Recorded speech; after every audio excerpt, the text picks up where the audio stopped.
Ours are. Doesn't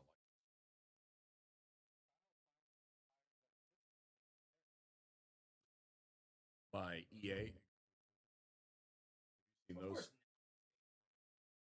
Yeah, because didn't you fix it? Yeah, you told us you fucked. Did you? Have you seen those Instagram reels? The guy, the finance bro, with like the filters, got the super square face. He's like, yeah, my shirt, it's Peter Malone. My executive assistant. There for what?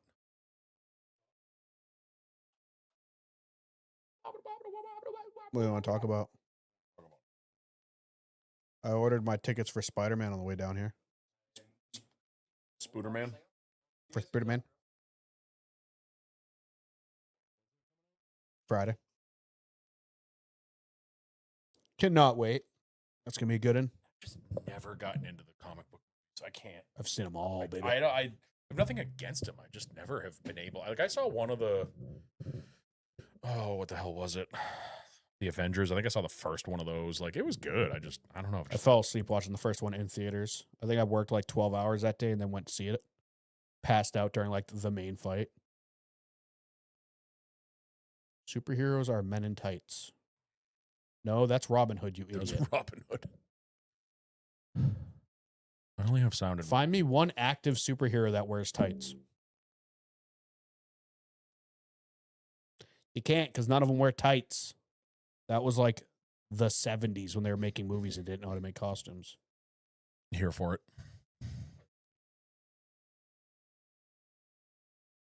This is what you guys get to watch tonight, is just us. Why do I have like a lot of sound in one ear and not a lot? Speaking of men in tights, I watched a movie this weekend with a naked man in it.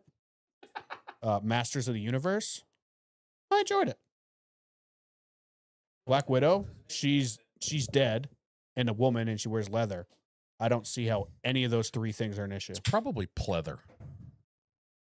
The hell just fell in your fridge.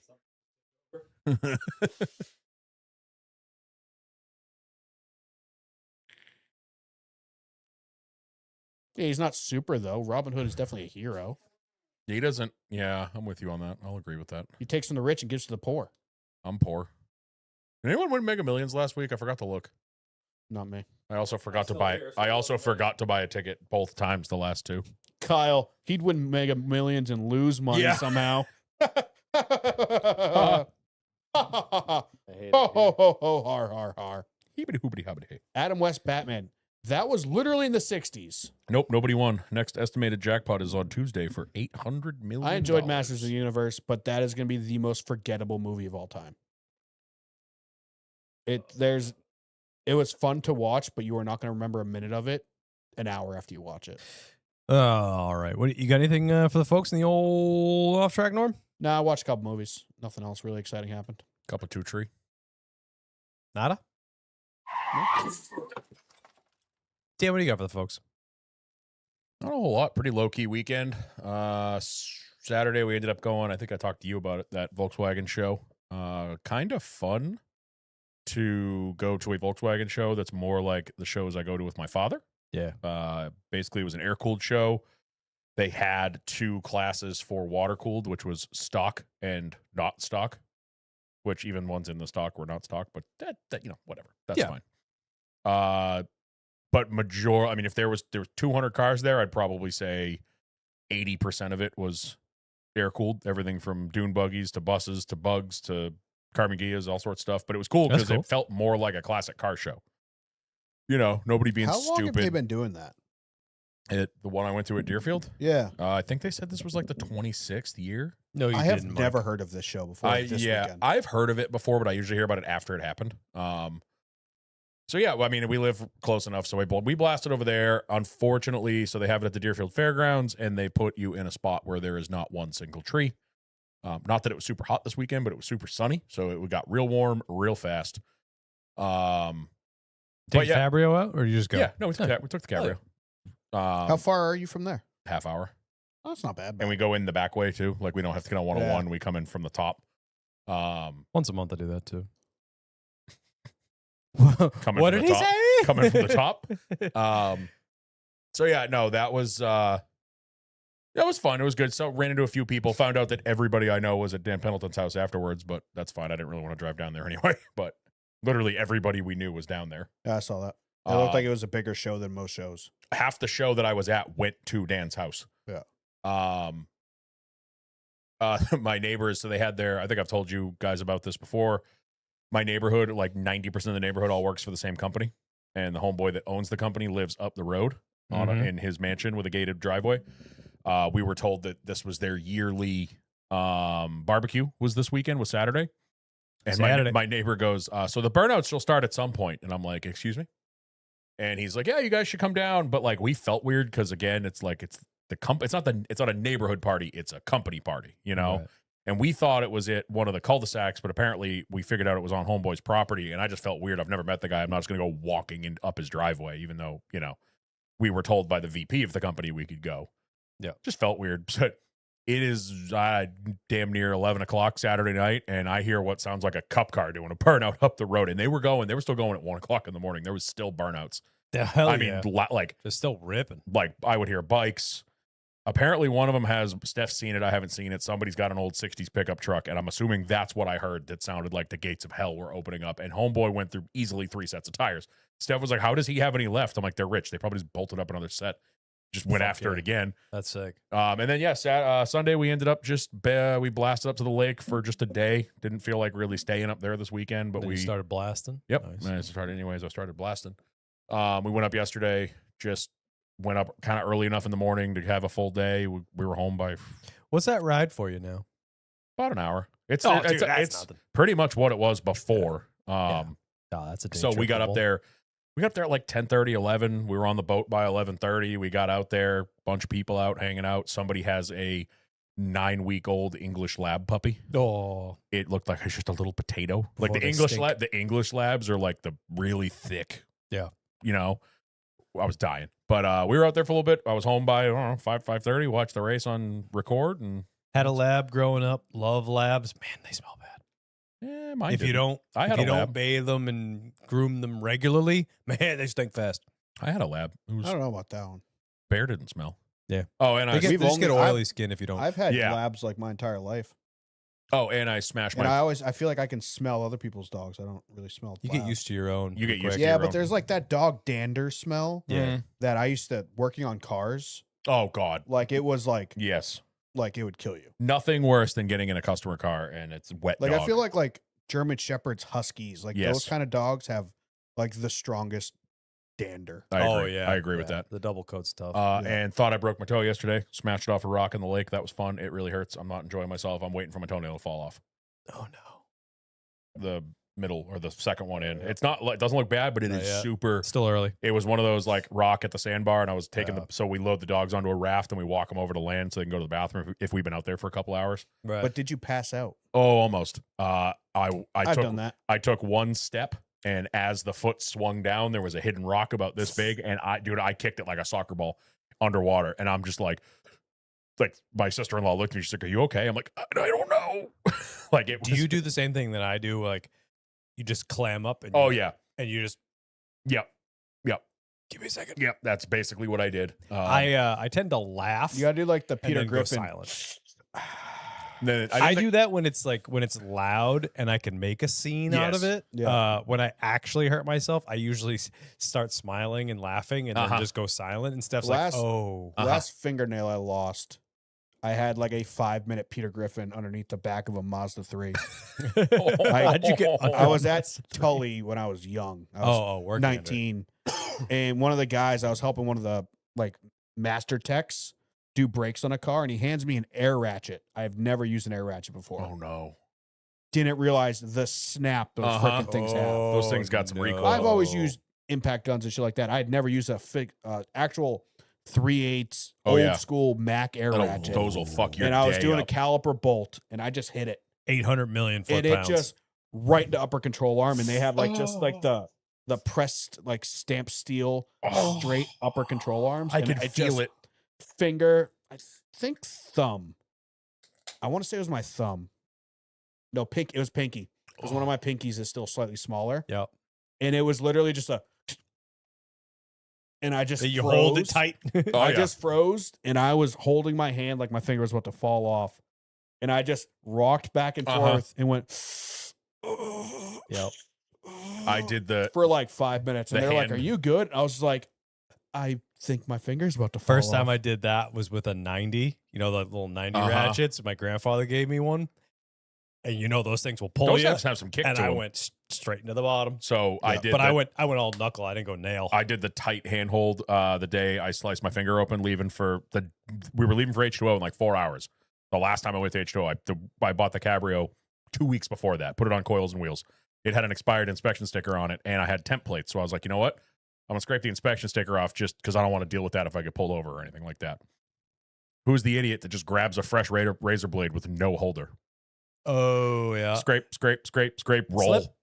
And I grabbed my hand and I gripped it. And I like, what? Now I got out of the car because like tan interior, I'm like, I don't want to get this everywhere if it is a problem. And it took me a minute. I was like, I'm just going to hold it here because I don't want to look at it. And then I did I see white muscle. Yeah. Like I see something that's not skin. I went because it went in sideways. So we're supposed to leave for H2O in like 4 hours, and we're sitting in the fucking urgent care waiting to get stitches. And then I showed up down there. This looked like a football. I had 7 stitches across my finger. Oh, that was a miserable ride down. I caught it on the door a couple times on the ride down. I'm holding all my fingies. Pretty chill. It was actually nice just to go up there for the day because you have to bring so much less. Yeah. Like it's not as satisfying because when you're there for a couple days, it's better. But like sometimes just a quick day trip is nice. Yeah. You know?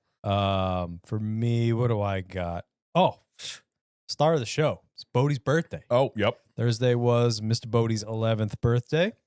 So on my way home from work, I went to Home Goods and bought him 4 toys, 2 bags of treats, fucking bunch of shit, loaded him up. Steph, my wife, made him cupcakes.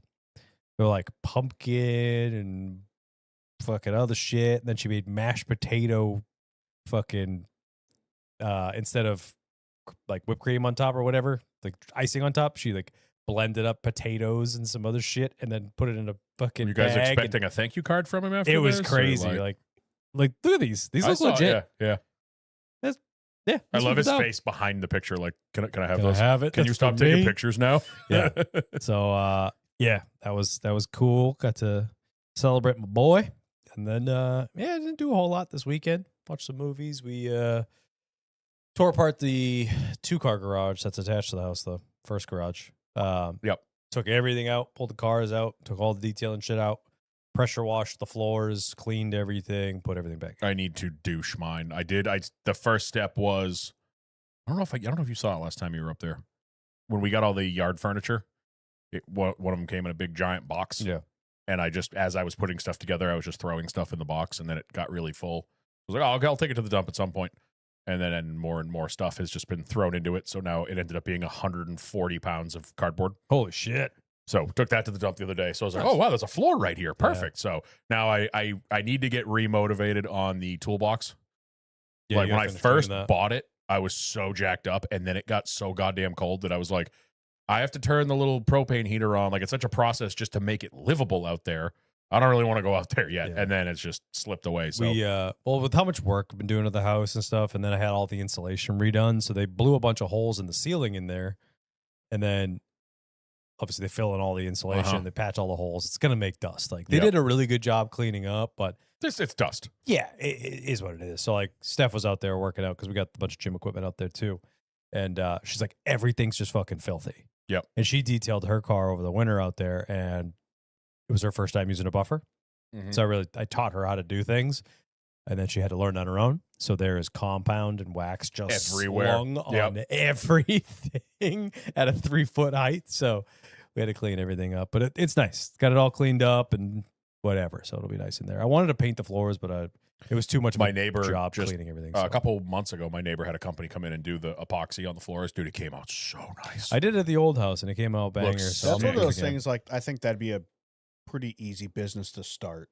Yeah, probably. Like epoxy floors, like that seems pretty easy. Yeah, these guys were at their house for 2 afternoons, and then it was done. Yeah, it's a multi-day process, but that's it. Well, and it's great. It's one of those things where it's like moving. It's like, owning a moving company be easy. But then you get to people's houses like, oh, no one is prepared for this. The good thing is, like, my neighbors were prepared. Homeboy, like, I watched them one weekend he took, like, the workbench out of his garage. The garage was down to basically drywall. Yeah. And like, they did a good job. So that's kind of the nice thing is you don't have to do any of that crap. You just show up and put the stuff on and off you go. Like, I'm trying to get my shop mates to do that because I like clean and none of them do. I would say none of them do. Yeah. And so, like, my big thing is like, dude, like one day, dude, let's all show up here and take everything out, clean and put it all back. And they're just like, no. And I'm just like, we could like epoxy the floor. Like, oh, we're not doing that. We're renting this. I was like, yeah, it'd be for us. Yeah. It'd be like $200 and it would be so satisfying. Pocono made me so, we Pocono don't made need me to so. do it like fancy. Just paint the floor. Just like, getting coat it. enough material to do my old house, which was like a car and a half. It was about $600 worth of just material. Yeah, that shit's not cheap. No. Not doing it that way. Yeah. Doing it the easy way. But even cheap just way. like before, That's the cheapest way I could do it. It's cheaper now. I checked.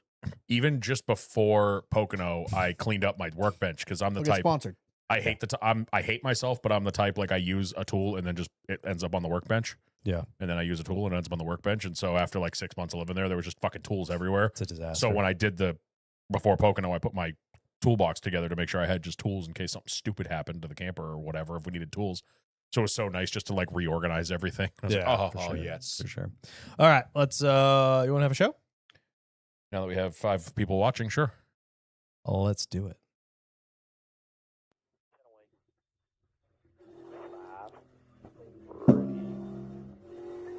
Green. All rolling clean here. 3 out. Still 3 out front. Top still 4.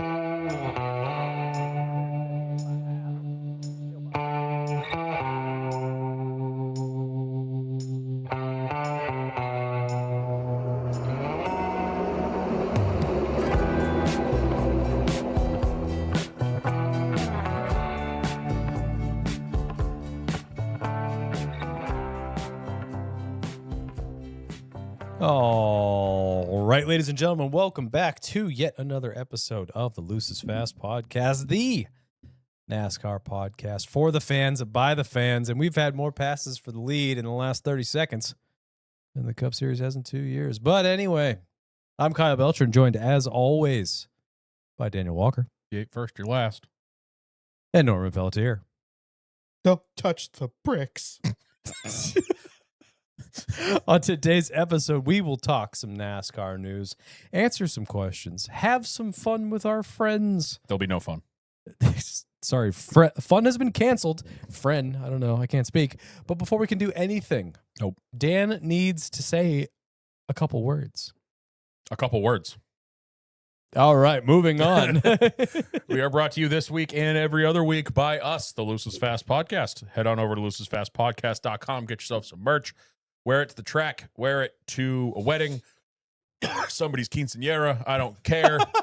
Nice. You like that? I'm That just was trying to good. come up with different events That was every week good. you wear your merch to. But yeah, go get yourself some merch. That helps us put this show on because all of this stuff, even though it's here, was not free. And putting it on the internet is also not free.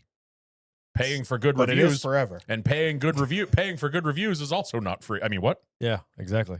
Paying to get all the bad ones taken down. What? So yeah, any merch you get goes directly to us, which is wonderful.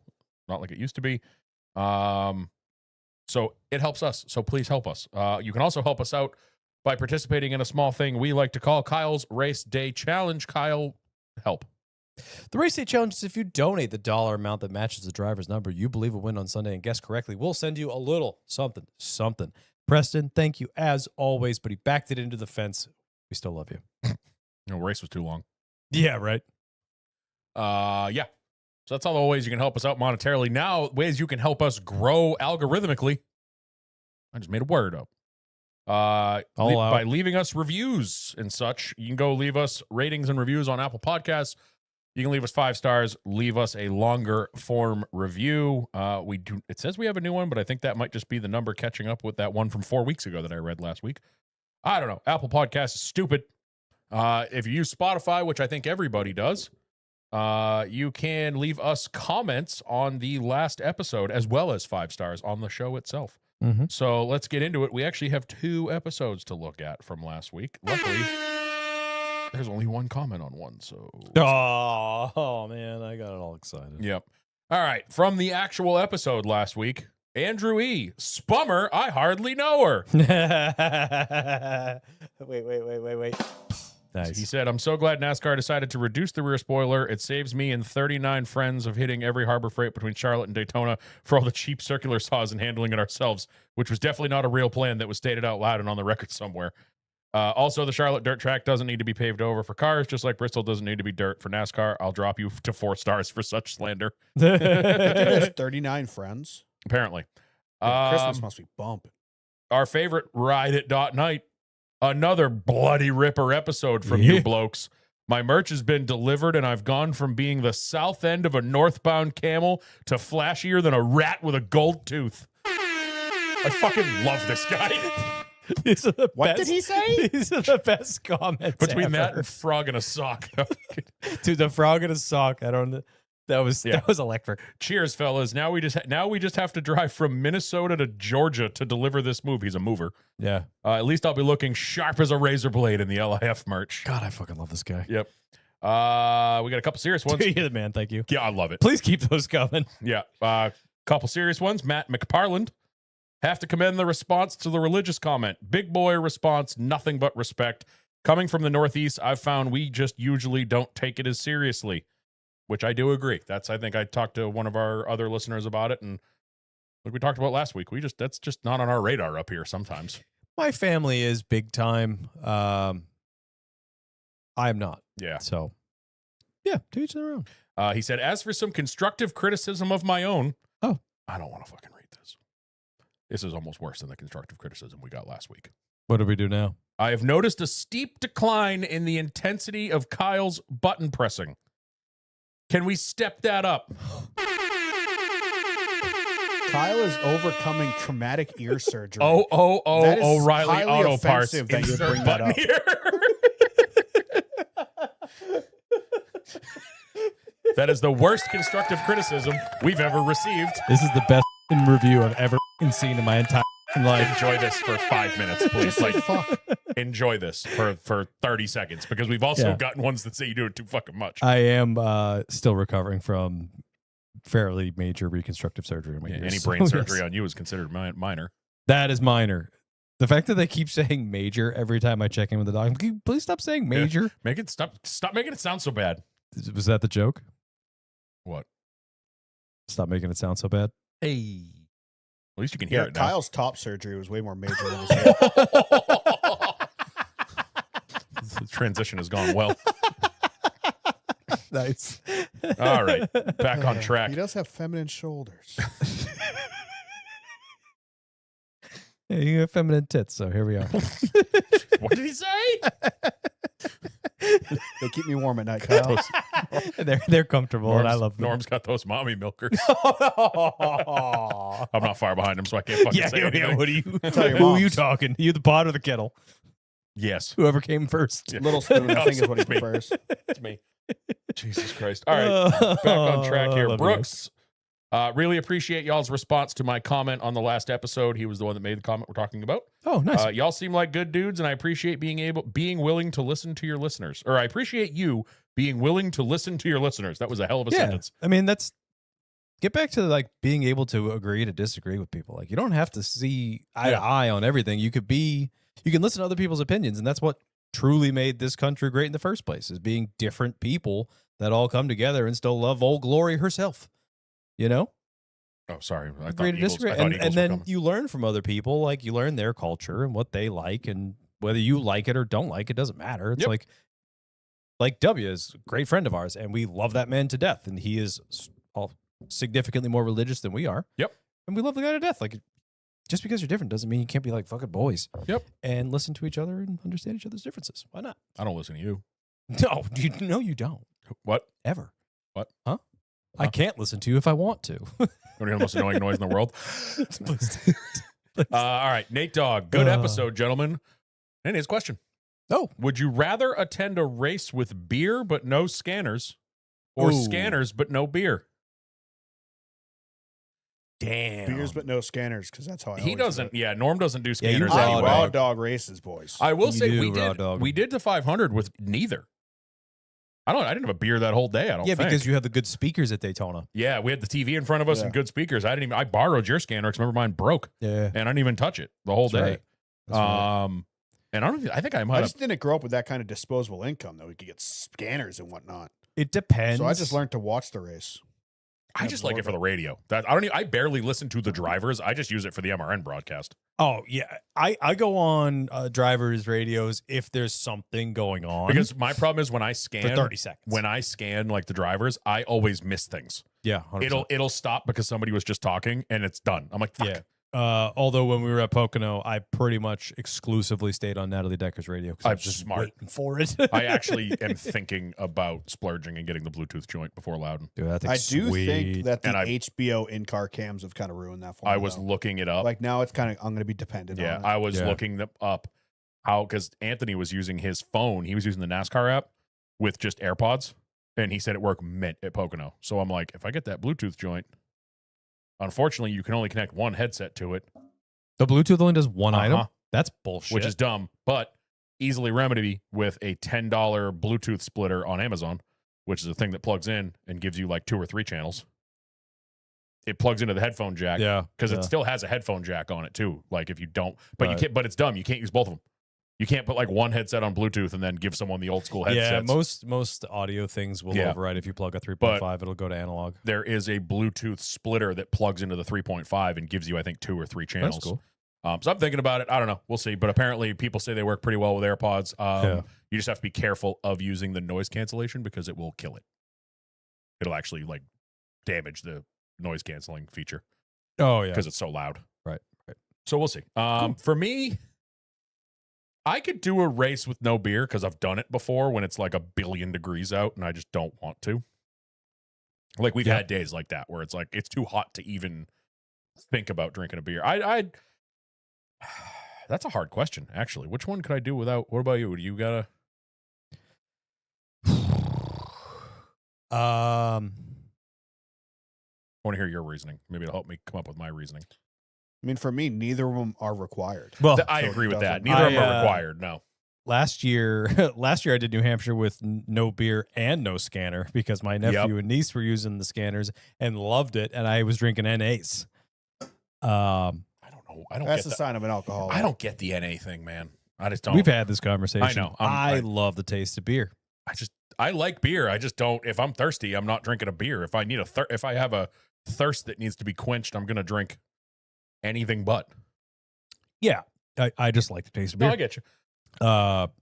So damn, I don't know. That's tough. It depends on the race. It does depend on the race. I feel like scanners at Loudon and Pocono are very helpful because when they get strung out and you can't fucking figure out what's Especially going like on. Richmond, Yeah. brother. Oh, when you get the- Bristol? when you get the conveyor belt going, and Bristol Bristol yeah. was insane. I mean, If you're- literally every single race. Yeah.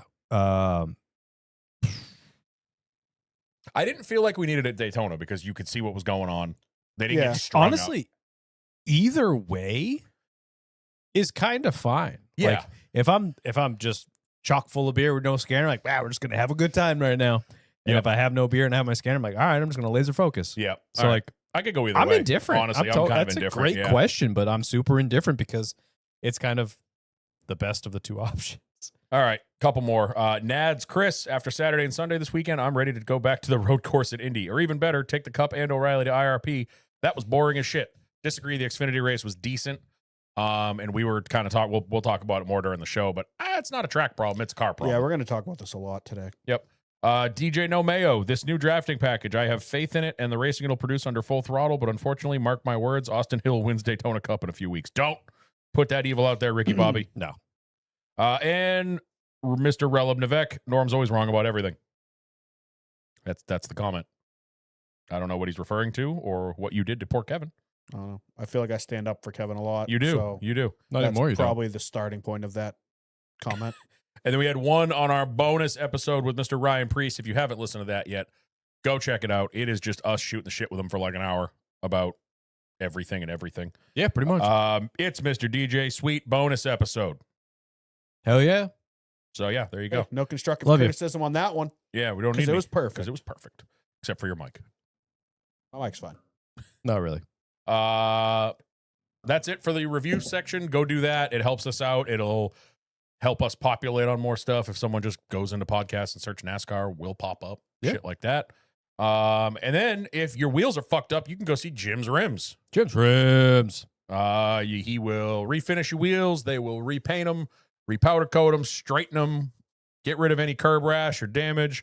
They'll do full refinishes too. If you bought a 6 set of wheels that somebody left in the rain for 7 years, they'll rebuild them for you. Make them look mint. Yeah. Yeah, they can do that. You can message them on Facebook. You can visit jimsrims.net, call 774-229-6608, or visit them in Rehoboth, Massachusetts, right up the road from Seekonk Speedway.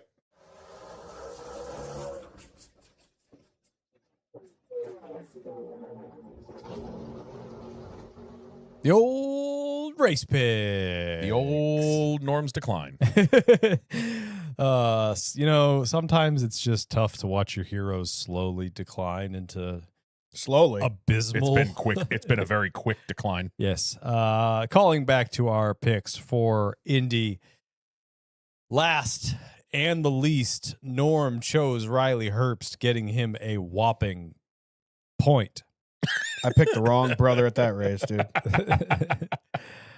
Dan chose YRB, getting him 11 points. It was going good till it wasn't. From 1-1 to 2-1s. And I end up taking the victory against the boys, choosing Tyler Reddick, getting me, including the 5-point bonus for the win, getting me 33 on the day, bringing our totals to me in first with 765, Norm in second with 683, and Dan right behind him, less than 10 away at 674. I'm on your bumper. Yeah, Literally on yo bumper. So for, I believe, the 5th week in a row, Norm gets to choose first. I'm going to go with the guy who has an average finish in the past 2 years of 1.5 here, who will likely finish 38th. He actually has. He is the best average finish since we've William gone back Byron. there. William Byron. Oop, I made a mess. Oops. Oopsie. Somebody get the cleanup towel. Oops. Why is that sock so stiff? I promise it doesn't always happen Yeah, that it's right fast. here on the floor next to me. I just really like you. Happens to everybody. William Byron for Norm Pelletier. Daniel, you get to choose next. Where you going? I'm going to go with a guy who had a chance to win this race last year and then probably blew it. I don't remember exactly what happened, but I remember him being fast. Give me the old man. Give me Brad Keselowski. Brad K. Currently on a bit of a heater. 2 6th-place finishes in a row, I think it's been the last 2 weeks. Nice. I wouldn't say a heater, but it's a heater for him. All right. I'm going with someone that everyone, including myself, had really high hopes for this season, but has not done a whole lot. But he's gonna this, 2 weeks from now. Noah? Mr. Ross Chastain. Oh, I thought he was going with Zilich. I'm like, what the Oh, fuck who's is that? wrong with you? Who the fuck are you talking about had high hopes for him? Russ Chastain. Kevin, this is what, or Norm, this is what Kevin was referring to with Norm being wrong, was race picks. Oh. Be more specific. All right. That's going to do it. Those are our picks for Iowa. Obviously, we are upcoming on an off week, so those are the picks for 2 weeks from now. But after the race picks, we always go into a special segment of this show. Special, very special. Put on by a very special boy. He took the special bus. Some people imitate No, my mom it. drove me to school. Some duplicate it. No one can replicate it. Some masturbate to it. Either way, it is Norm's Scheme of the week. Hot. If you masturbate to it, seek help. All right, fine. I'll call someone tomorrow. Watch your profanity. Was there anything good this week? That's a sick picture of the 2 car. The 3 might be the worst scheme of all time. Yeah, I don't know. The 10 was a contender. See, I thought Disgusting. the 10 looked better because the colors were inverted. Yeah, dude. I don't know what they were doing, but like the old Breasttree car was really good. You want to talk about a sick photo? Dude, these That's pictures a are all great sick shot. as fuck. This has got to be from the pagoda. Probably looking down. Yeah, as they drive out, but it's like stamped on the concrete. Oh, that's sick. The blurred out pagoda. Yeah, See, I I guess thought looks that better looked than the 3, way yeah. better than the 3. Mm-hmm. Nothing new. There really wasn't. 17 minutes. It's a Looks long like he's time to got make maggots all over the car. It does.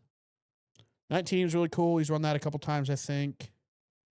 The old mobile one. Hot. 21 looked cool.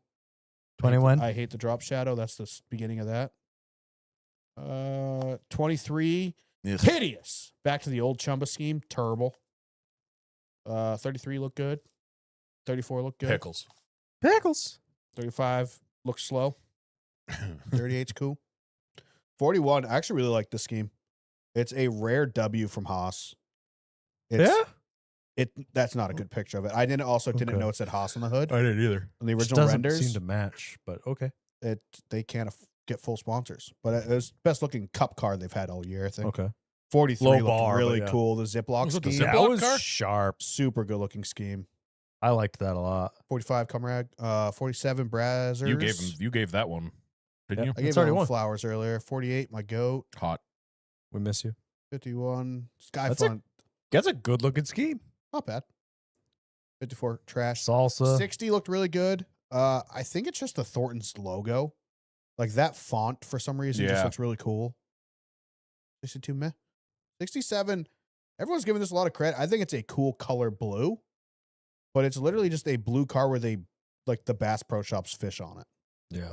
71 work of art scheme of the week. Mm. I love that scheme. 77 looked good. 78 didn't look bad. 88 looked good. 97 welcome back. Yeah, reused it. I feel like there was another one. Oh, No. Are we missing what one? one was everyone getting all hyped about? Everyone was talking about the 67 for some reason. I don't know. It's the 67 is not. I mean, it's not as bad as like the Chiefs car. I will say the merch on that though. Did you see like the camo with the field and stream, like the hat? Yeah, like the Yeah. team. Yeah, the team suits were sick. Yeah, I like the logo. The scheme It's just sucks. the 67. It's a cool blue. It's a really cool color blue. Yeah. But for whatever reason, But their fire suits were like black and Yeah. white and black and gold, like fucking it dope. just looks so like every part of that scheme looks random. Yeah. Like the white fangs and side skirts are random. Black hood for no reason, Yeah. and then just a fish slapped on the side of it. If the whole car was black, it would have made sense because all the suits were all Yeah. black and it was sharp looking, but It's not Yeah, the it's blue's not weird. Chris Leone was obsessed with it, and a bunch of other people were saying it's good. I don't know. 71 is my scheme of the week. They can't do anything wrong on that car. the 71 Nefco? No idea what it is, but it looks cool. 71 Nefco of Mr. Michael McDowell out of Spire Motorsports gets Norms. Scheme of the week. Hot. He shall not be named. Who? McDowell. Oh, McDougal. McJesus? I love McDowell. Why not? You had some fucking. I speed don't. this I was weekend. fucking kicking kicking You was myself. fucking nice. Leone already in the chat. I was obsessed with it because it looks cool as hell. Norm. Yeah, you're blind. It's cool. I was gonna say Chris has been a cold take machine all week. I think he's just trying to stir the pot. Also, trolling. we don't know if that's Chris or not. That could be anybody. Nah, he trolling, and that is him because that's his thing. Yeah, it could be anybody, dude. Hiding behind a gamer tag, dude. Hiding behind a fake name, dude. Use Not trolling. brave enough to say his opinions on the open internet with his real name. No balls. Anyway, Use trolling. shall we? Yeah.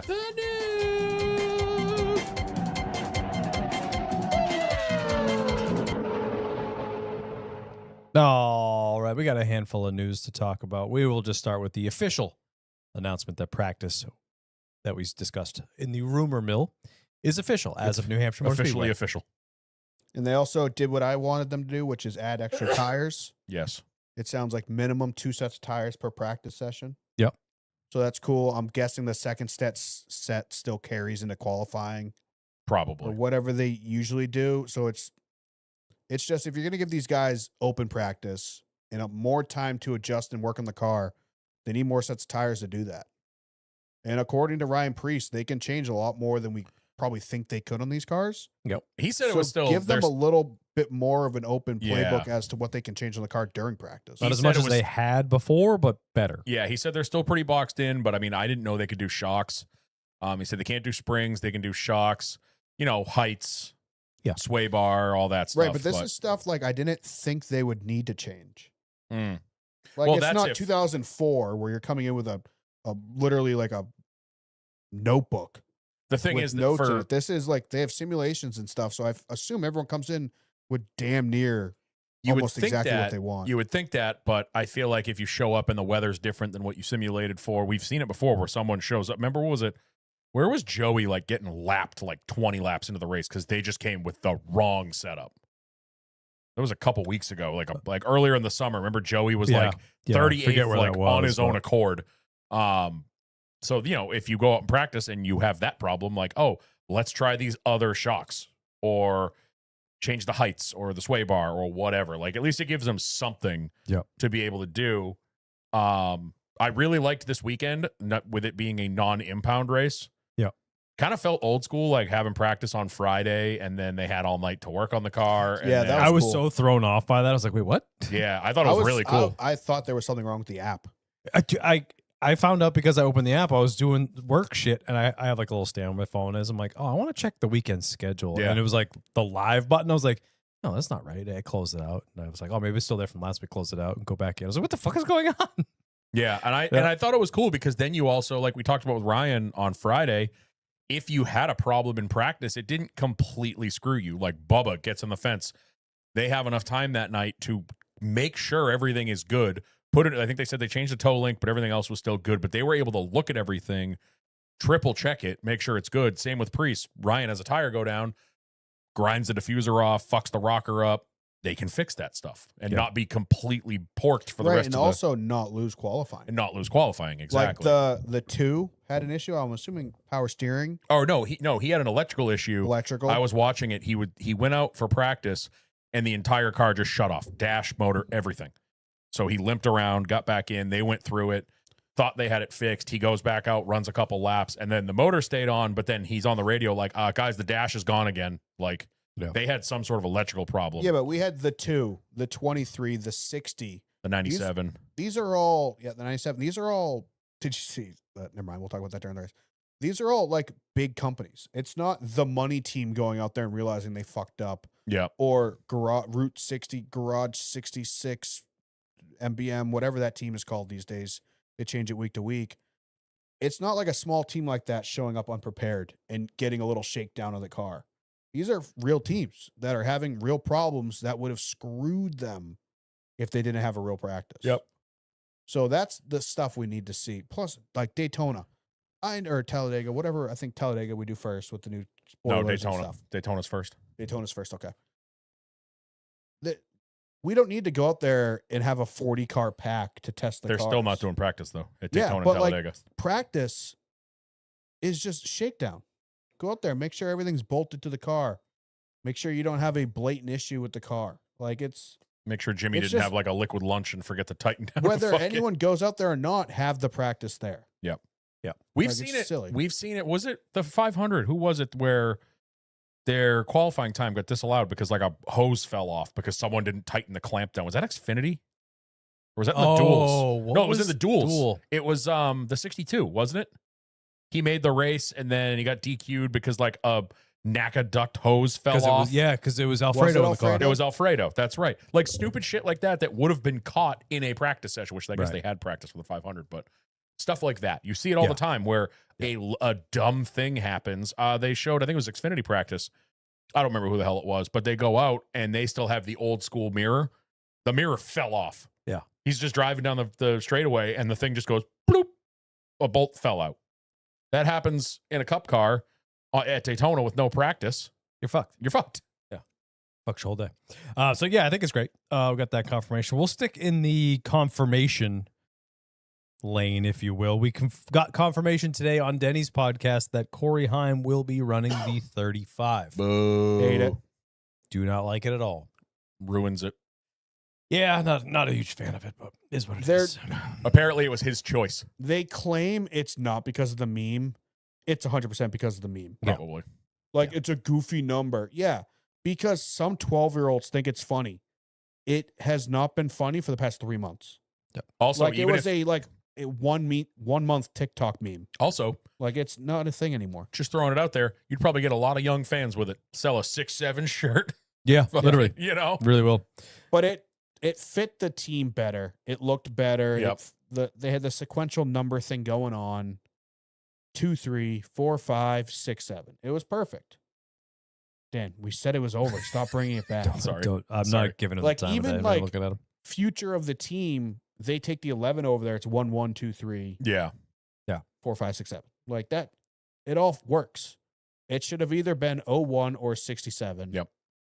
The 35, I mean, if you want to stretch it, it's the last number of 23 and the last number of 45, 3-5. Yeah.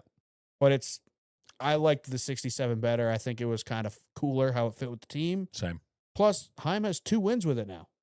Like, That's- look at SVG. SVG, his stats are so fucking all over the place because he's had 4 different cup numbers. I feel So like now it's at this point, that's your number, bro. You've won 2 races in it. That's your number. And it's not a number that's had much history. You could write the history of that number. Right. I mean, he already is. He's already got fucking 2 Yeah. wins in it. Yeah. I agree with you. I hate it. And you're taking over a card that's been laughed at, for lack of better terms, For 2 years. for 2 years. Yeah. I understand he's going to elevate that program probably immensely, but a clean slate. There's something to be said about a clean slate, and he's 100%. already writing the history books with it. So yeah, I agree. Speaking of other confirmations, we got confirmation that the Clash will be moving back to. We have not gotten Not official.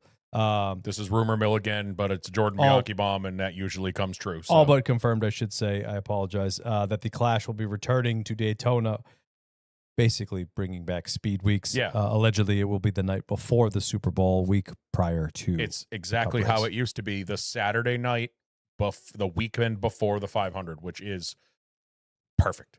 That is what I've wanted. I've kind of get minus the whole Clash moving thing. I hated that it was the week before the Super Bowl because then it's like, yay, NASCAR's back. Oh, it's gone again. Yay, it's back again. You know, I loved that Saturday night. does Get the week started right there, bang. Then you're into qualifying and the duels and all that. You know what I mean? Like, Yeah. I think so. We have preseason Thunder, allegedly the Clash back the Saturday before the 500, and then we get back into the practice qualifying and then the 500. I think we can say Speed Weeks is back. Norm, what are your thoughts and feelings on it? I'm fine with it.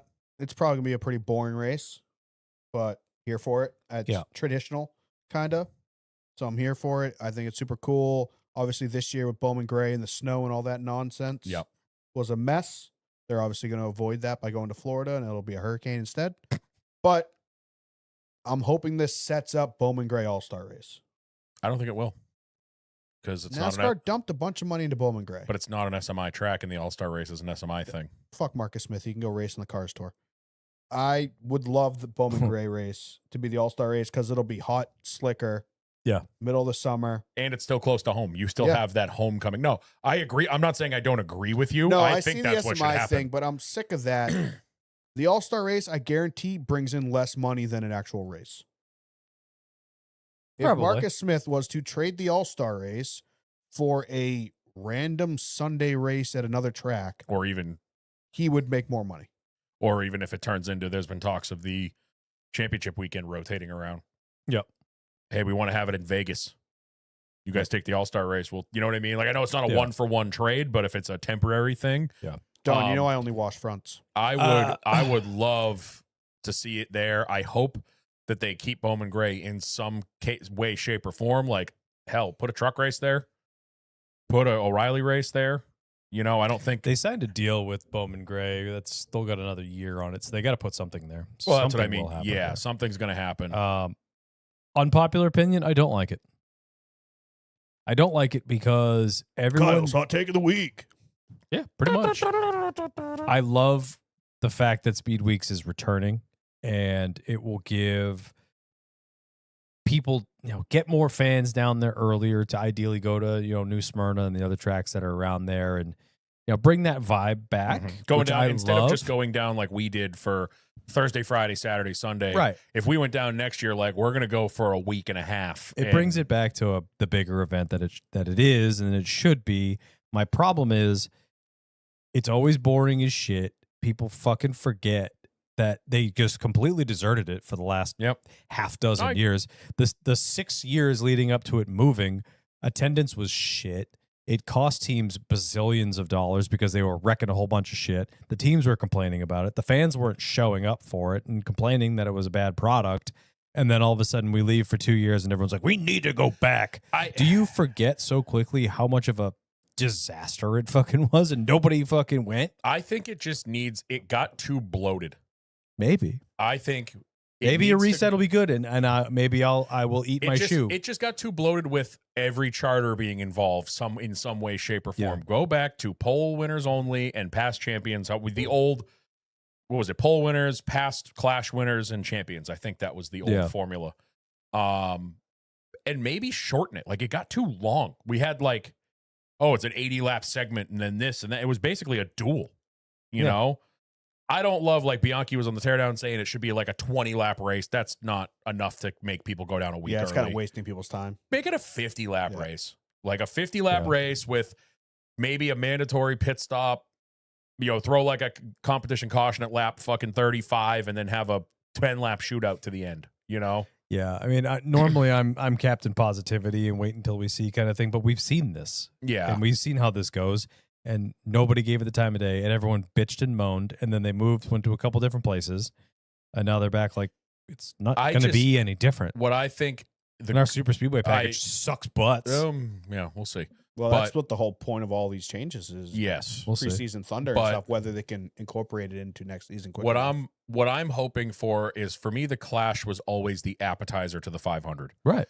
100%. I didn't feel that way when it was at the Coliseum or even Bowman Gray. Like, it was fun. It was cool to watch race cars, but there was something different about the roar of the pack going by on the TV to get you super hyped up for the next week of the Thursday night duels. And then, the truck race, the O'Reilly race, you kind of get the juices flowing. Yeah.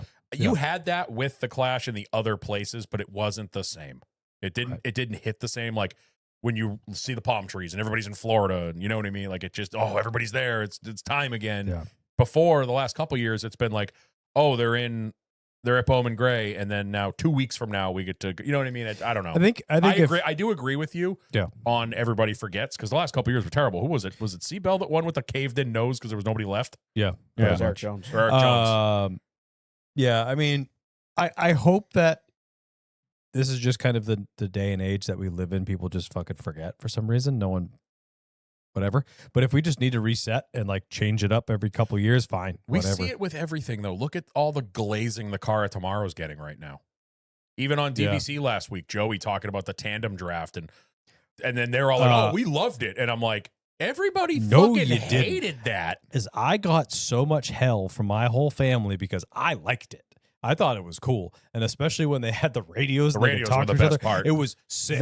And my cousins were like, "This is stupid." I'm like, "Well, they're I'll watch it by blending myself." like two memories together. Yes, they're connecting the tandem drafting with the team radios, and it was like, no, the coolest part about that was the team radios, the actual racing, or the open driver radio, whatever you want to call it. I liked it started the with racing team originally, but I liked the tandem. Because you only needed 2 people to go fast. I didn't love it. You don't need 30. I didn't hate it, but I didn't love it. Dumb, but my favorite drivers were always good at it. Yeah. So it was like, okay, cool. Yeah, like my favorite driver, Dale Jr. or Clint Boyer, like those are my guys. They're gonna be good at it. So I have something to pay attention to. I didn't like it because my favorite super speedway package of all time was the 2000 to like 2004 when they had the roof blades and the wicker bills. When, you could go from 18th to 1st in 4 laps like Dale did at Talladega, and there'd be 80 lead changes, and it was just a constant, you could pull out and go around somebody, and like that package was the fucking coolest. Yeah. But it also created some of our biggest wrecks. Like that was the Tony Stewart at the 500, and so I'm pretty sure that was where Elliott Sadler went fucking vertical 17 times. Like, well, that was every single year. That was every year anyway. But yeah, I mean, that's how this sport works, is everybody hates it. And then 10 years down the road, oh man, remember how good we had it with the car tomorrow? You all fucking hated that thing when it came out. Yeah. Well, that's us right now with the Gen 6s. I missed the Gen 6s. We're terrible at 90% of the tracks. Yeah. Or at 50% of the tracks. Now the next gen's terrible at 90% of tracks, and we're just like, we had it so good when Yeah. it was only bad at half the tracks. Yeah. When it only half sucked, it was But so much as far as better. the Clash goes, just to Now put it a whole bow on sucks. it. What? I'm glad we're going back to Daytona. Make the race the exact length of a fuel run. That's all we need. Sold. Like what if the cars could go 45 laps without needing fuel? Make it 40. Make it 45 laps. Yep. Make it so fuel savings is not in question at all. These new additions or changes they're making to the cars Great hopefully make bands. them racier. So hopefully they can make moves. Yeah. Maybe not full-time third lane, but maybe the third lane can be used. And it doesn't need 85 people in it. Yeah. But I don't want to see 3 lanes.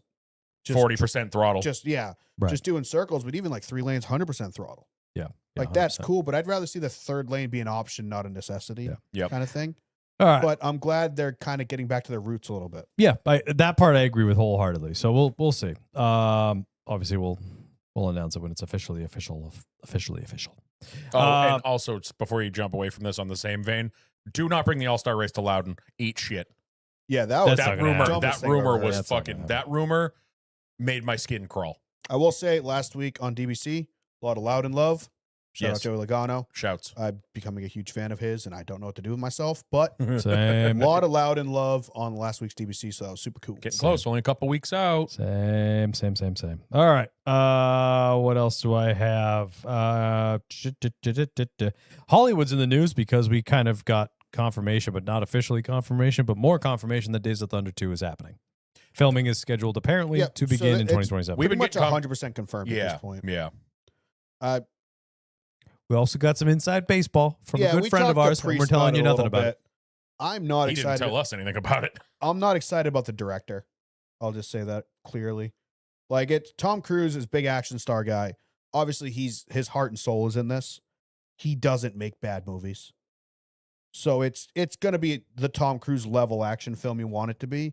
The director they got, his entire filmography is a couple TV shows and like some Seth Rogen rom-coms. It's like Tom Cruise works with who directed Top Gun? Kaczynski? Yeah, I think so. Kaczynski did Top Gun and F1. McQuarrie does all of his Mission Impossible movies. Jerry Bruckheimer, I believe, is signed on to be an He executive is. producer, but it's just like the director they got, I don't have a lot of faith in him. Plus, who knows? I don't know what kind of story they can tell, if it's going to be like some sort of like charter drama. Hmm. But I'm just like, as soon as I saw the director they chose, I was like, oh, Cautiously But- optimistic. I'm going to be first in line, full bag of popcorn waiting for this movie. I'll to be come out. I'll be first in line with that Heat Wave shirt. and ready to go. Are we dude, going together? We just have to. Absolutely. I'll drive up. Dude, we're back in like popcorn buckets are a big thing. We got to do midnight. If there's Imagine if the there's like a NASCAR helmet, 100%. Remember if there's the a popcorn helmet, We got to the find like a re-release of good Top Gun theater, helmets. like the best theater. there's a couple of the between AMC, the there's, bus. there's a couple of the AMC. There's an AMC in IMAX. Tingsboro that's We're got the going to big. see that in IMAX. If it comes out in IMAX, we're Is there going one in like?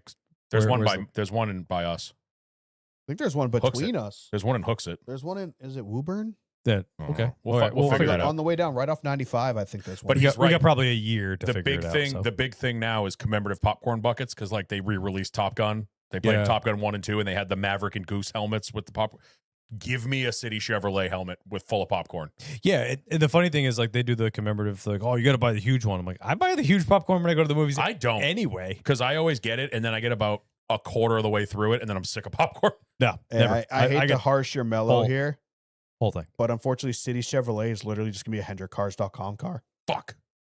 That's going to be like a You're right. 13th HendrickCars.com scheme. Yeah, Because probably. that is Same one. City Chevrolet now. Yeah, you're right. Shit. So it's literally just going to be Larson's car, and they're going to Photoshop a 46 on the side of it but or we something. did find out. I mean, this, if anything, if any confirmation exists, it's we now know somebody that has seen the script.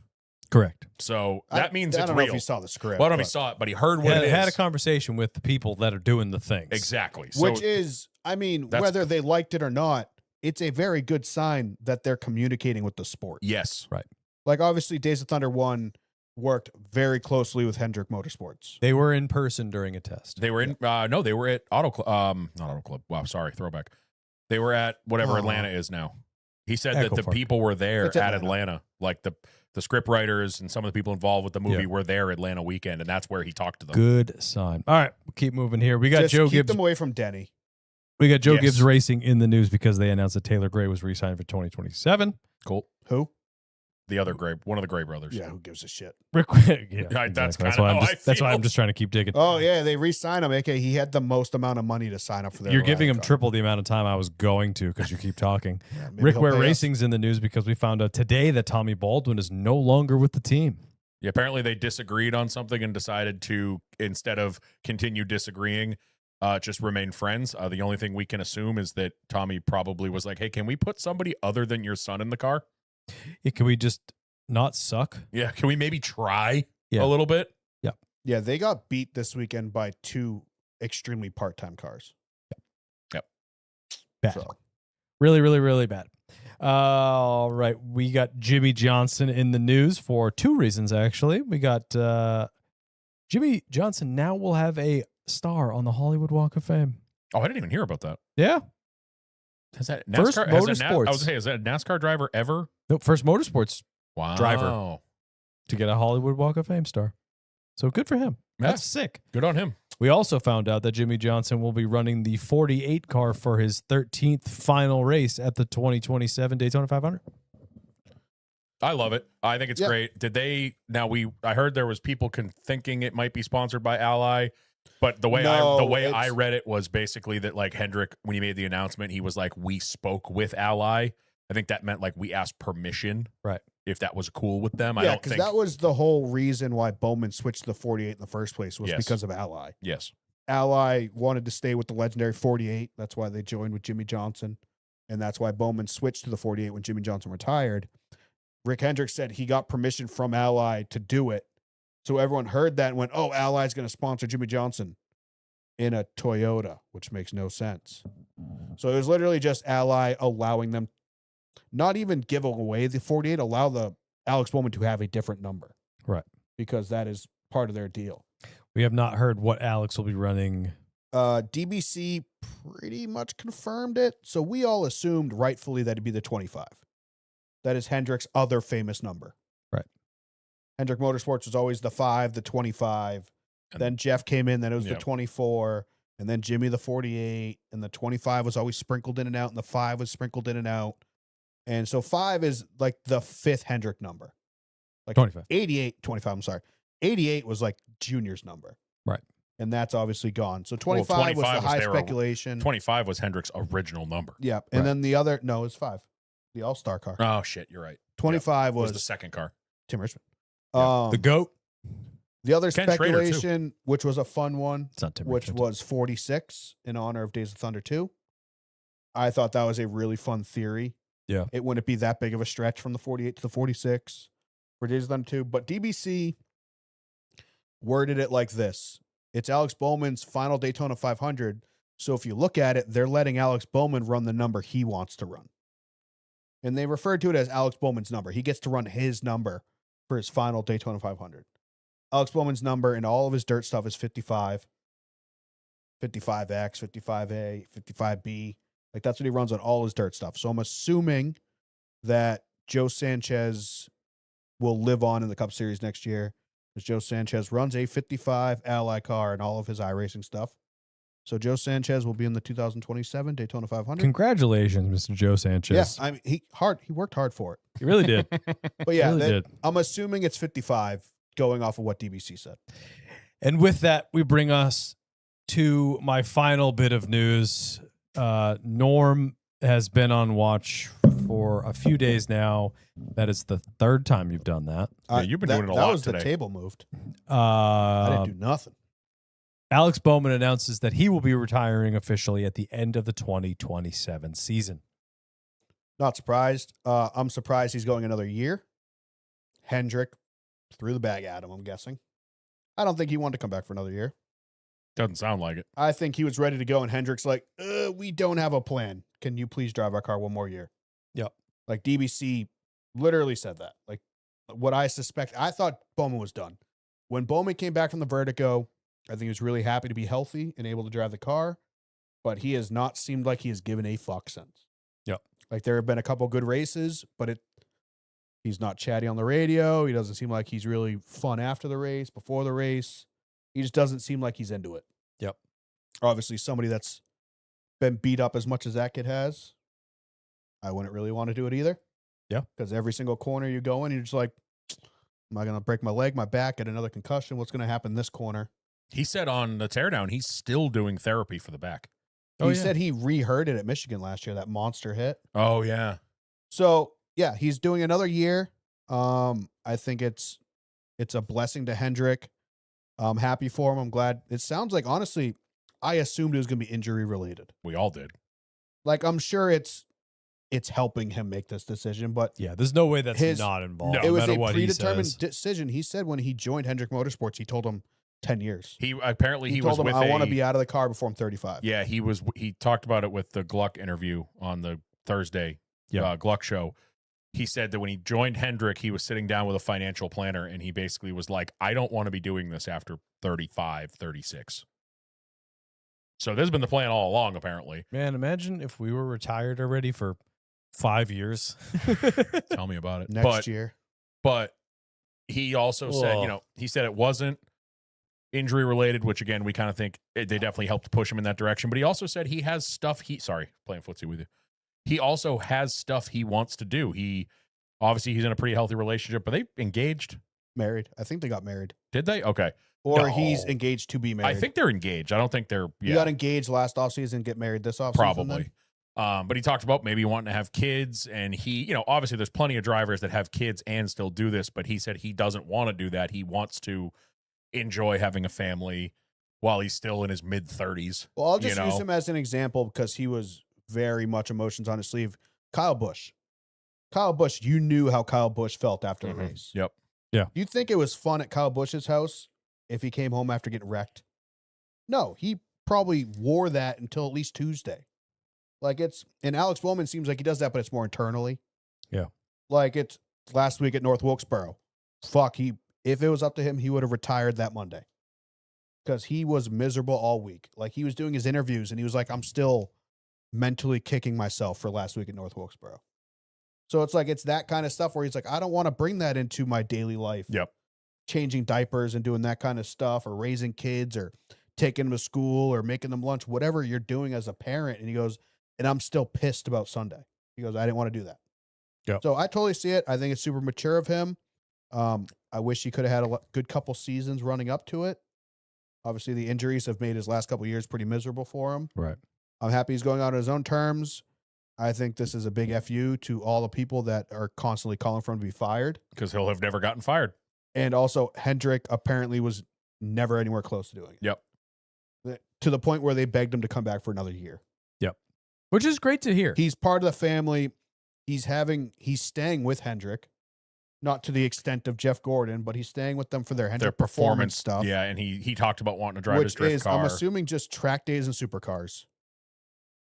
Well, they also have that whole. If that's your retirement plan, dude, hell yeah. Yeah, exactly. And they own the 10/10s, so Yeah. he can do driving schools over there and all that shit. I love. I would love idea. to Dan not talk over me. And they have that whole new wing of the Hendrick Motorsports where they're literally building cup cars for people to buy. Do they still do the track attack? Yeah, the track attack stuff is still Does that alive still and well. exist? Yeah, Okay. they're still building cars. It's like I don't know if it's they're made to building order. them. They're just giving them their old Gen Just 6. giving them old Right, shit. exactly. Yeah. But Like, here's Jimmy Johnson's last ride. This is the one he wrecked He at could Darlington. You be- can have this. immensely valuable after the fact I- with all of the other stuff that they do. Norm's idea was perfect, though. Introducing in 2028 the Hendrick Motorsports Formula Drift team with Alex Bowman at the helm. Maybe not driving, but like coaching. Why wouldn't he drive a drift car? Or he could drive it. I don't care. Who But knows? I'm here for it. Yeah, he's not going to go into the fence at 170 in a drift car. He just turns into like the Chad Knaus of the drift team. That's what I'm saying. Yeah. Yeah. But yeah, it's super cool. Obviously shows like the strong relationship they've all had. Yes. Like him with that team. It was cool. Like Alan Cavana pulled up old clips of him interviewing Bowman when he was in the 23 Dr. Pepper car. Yeah. And they're driving down the road. He's like, they're never going to call me. Hendrick, he goes, I just got to live with the fact that Hendrick Motorsports is never going to call me. And I just got to do the best at like pretty much like what Corey LaJoie's mantra is now. Yeah. Like I just got to do the best at what I'm doing and the opportunities that I have and just enjoy them. Yeah. And then get fired in a Taco Bell drive-thru. Like he's just, so it's super cool. A lot of the cool stuff. A lot of people like showing like that Fired kind in of Taco Bell drive-thru. What? That's how he found out he got fired from Tommy Baldwin Racing. Yeah. the Oh, no 7 shit. car, the Nico or Nico Yeah. or whatever Nico, car. yeah. He was in line at Taco Bell and saw it on Twitter. That You've Alex never heard Baldwin that? was not No. returning to the 7 car next week. I don't remember that. Yeah. My favorite clip that's gotten revived this week is the fire extinguisher at Loudon. Because I was Yeah. there when it happened, and it was. I hate that clip I love that clip. because that clip has made him hate Loudon Yes, true. because of True. his like his lower or his like early I mean, shitty that was like experiences an at Loudon. Norm Sponsored. loves him, and that man hates where Norm's from. Yeah. That clip makes me laugh every time because I remember being there. We were in turn 4. That happened in like turn 1, and we saw the smoke. And then all of a sudden, you see this large white plume, and there's still fire smoke, and the white plume is not near Yeah. it. I really don't have anything to add. I think Norm said it perfectly. I hate it because we love him. Yeah. Maybe not to the extent that Norm does, of course. Oh, yeah. But I think the kid is absolutely fantastic. He's always been the connection for people like us. Yeah. Because he's a car guy. The fact that we were at H2O with him. Yeah. Like we didn't know about it, but he was there at the same time we were doing the same fucking thing we were doing. Yep. He likes cool cars. He likes fun shit like that. And also on a more personal kind of level. I mean, even on the Gluck interview, him talking about it, he goes, I don't really love attention if you haven't noticed. And being a cup driver, you get a lot of attention. And he goes, I'm just ready to not have the attention anymore. Yeah, and I appreciate him like being open about his anxiety and just being like a down to earth person. When these guys are just so like unobtainium, like Mhm. they're on this pedestal that they are the stars, they're cup drivers. Oh my god! But he's never really changed. No. He's just been Himself. He's been Alex forever, and in a world where that wasn't okay, especially like when he started it, we were deep in the corporate world, the corporate of NASCAR words. Thank the sponsors, thank the team, thank your guys, bye. You know, cookie cutter answers every single day. He was bold enough to speak about those things and be himself, which I think is fantastic. And I think it's a big loss to the sport. I agree. As a person, losing him as a human in the sport, I think is a big loss. Yep. I'm hoping sorry, go ahead. next year goes well for him. I'm hoping he I can go wish out on kind of a nothing swan more. song year. And I'm glad, fingers crossed at this point, but like the past couple years have been rough. I'm glad he's going to be able to, fucking pray, I guess, that he's going to be able to get out of the car and walk away. Yep. Yeah. Where he's not going to be sidelined due to an injury. Yep. Or forced out of the car because of vertigo or his back Yeah. or something like that. As fans of him, I think this is the best way it could go. I don't like it, but I'm happy for him. I guess I could say I'm at peace with it because it's his choice. Yes. And no one else gets to be like, oh, yeah, it sucks. Get him out of the car. Put Hocevar in there. It's like, He wasn't shut up. forced out. If he was I would feel worse about it if he had like a Matt Kenseth situation. Yeah. Where he just didn't get signed and then just faded into obscurity. Yeah. Like he knows that at the end of next year, I think, if it's at Homestead, he's going to get out of the car and he walked away on his own terms. Waving. Yep. Yeah. I'm hoping they do a little bit for him next year with kind of a farewell thing. I know he doesn't want it. It's obviously not Jeff, Tony, or Jimmy, or Junior, or Harvick. Like he's not going to get like a road named after him at every track, but do some fun stuff. Yeah. Like every once in a while, be like, hey, let's look back on your win at Dover, or let's look back at your win at Richmond. Shannon, if you guys give him muskets, make sure Norm gives him one, please. That would make his life. Do like a bunch Shout of out. donations to local dog shelters and stuff. Yeah. Even shit like that. Yeah. Hell yeah. Or get Bob back and do a Bob Pockris, Alex Bowman little pre-show thing every week of them just being awkward as fuck together. Yeah. And just feed us that like soup. Like it, that'd be perfect. Yeah. So I'm 100%. happy for Bowman. I'm glad he's going on his own terms. I'm glad it's kind of a fuck you to all the people that have been saying he's going to get fired for 10 years. Yep. Guess what? For the past 6 years, he is the only driver to have the exact same sponsor on his car every single week. Norm's Show me hot somebody take of the else. week. It's not a hot take. It's not a hot take at all, but I feel like you just Also, deserved your button. The most surprising thing about this entire announcement was they don't know who's going in the car after him. Yeah, the rumor mill apparently, I mean, obviously we all assumed, a month or two ago after Corey Day was looking pretty good. We're like, oh, well, 48's getting ripe for Corey Day. Apparently he's not even on Hendrick's fucking radar right now because they got a bigger fish to fry that is a small fish Well, right I'm now. guessing right now it's like a 50-50. Like they're not mentioning Corey Day, Yeah. but it's either Corey Day or Connor Zilic is a big surprise. Yeah. I'd Like, be shocked. I didn't see that coming. That is going to be a weird call with Red Bull. I don't know how that's going to work out. I guess Monster is okay doing it. Maybe Red Bull will be okay doing it, of splitting teams. True. But that, honestly, I think was the biggest surprise. It also annoyed me Same way, yeah. that the second they announced that in a year and a half, this guy's retired, and they're like, well, who's going to get in his car? It's Well, like I mean, it's a that's fucking year and a half sport. away. Guy. That's the hottest seat in the Yeah. whole sport Yes. by a mile. Doesn't seem like it. It's a It Hendrick. was the seat. highest finishing Hendrick car this weekend, 19th. Yeah, but still, it's It's a Hendrick. it's car. a Hendrick car. They're having an off year. They've done this before, and The then whole- they'll come back next year and win fucking 20 out The of whole 36 team's races. having an off year. The highest Chevy in the sport is Carson Hocevar. Ugh. Who saw that coming? Yeah. So that doesn't matter. It's the hottest seat But yeah, by them far. Easily. seemingly going after Connor Zilic was a surprise. Yeah, agreed. We'll see. All right.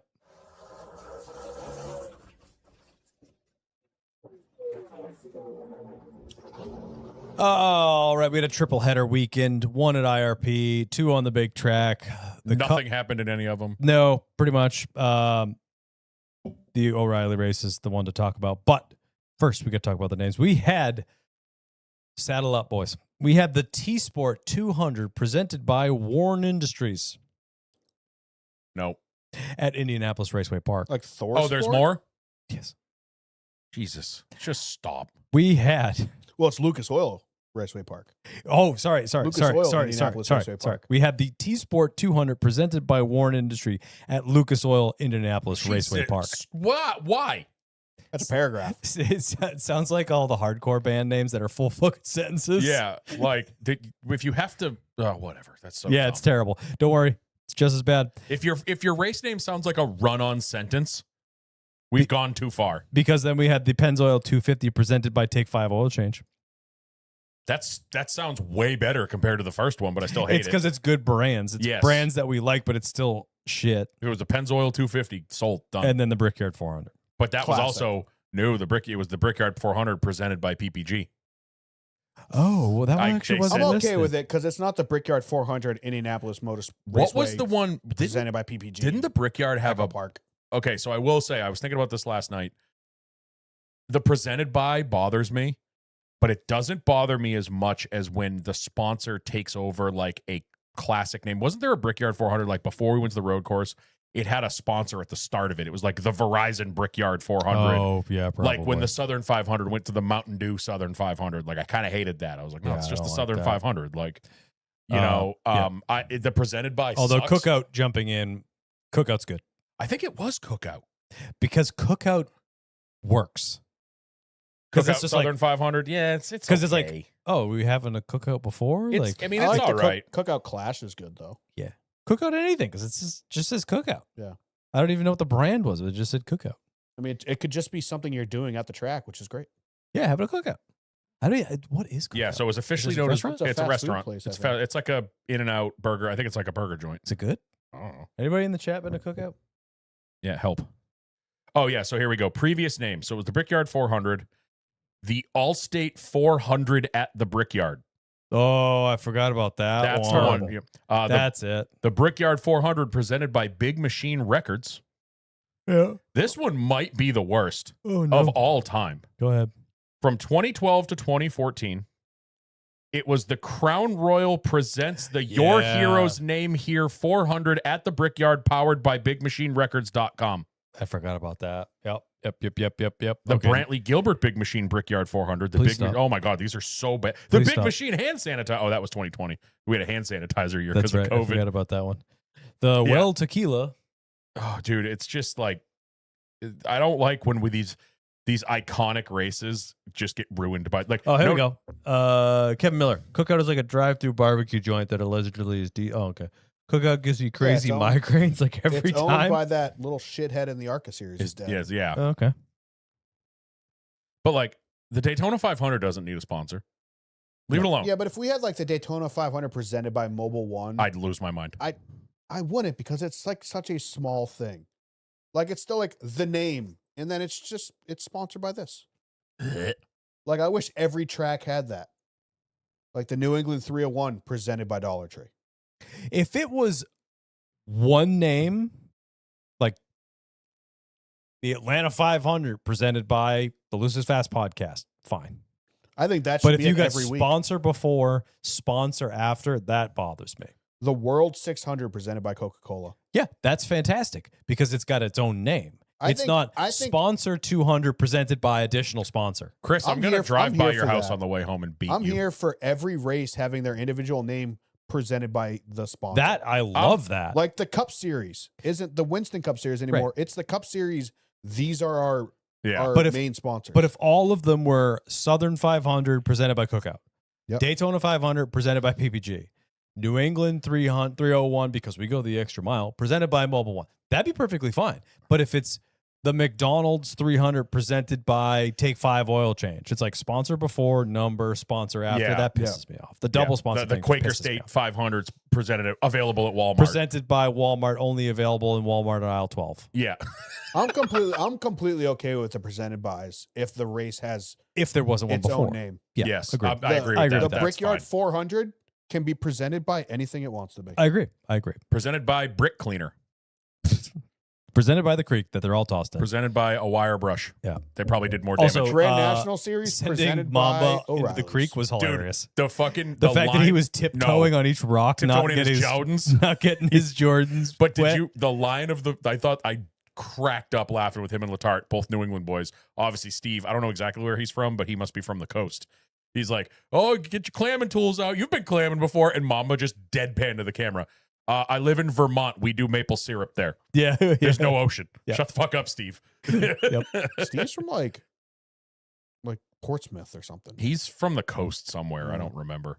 All right, here we go. Wall to Walmart and North Carolina resident here. Cookout is part of our culture, and we will defend it tooth and nail. But if I'm being honest, it's okay fast food with a lot of options and customizations and great shakes at a good price. That is Okay, two I'm here people for that have that. brought up the milkshakes. So now I want to go get a shake. I'm here for it. We got sticks. Ooh, we do have sticks. Steve Letarte is from Cornish, Maine. What? Is that on the coast? No, That No, is Cornish north- is in the north middle of Maine, no, isn't it? Yeah, Cornish is in the middle of fucking nowhere. it's not north at all. It's No? actually about as southwestern. as Oh, you it's can actually get. not that bad. It's over by Conway. I thought it was way Oh. up in the boons. Cornish. What am I confusing Huh? it with then? Population 1508. Hold Nice. up.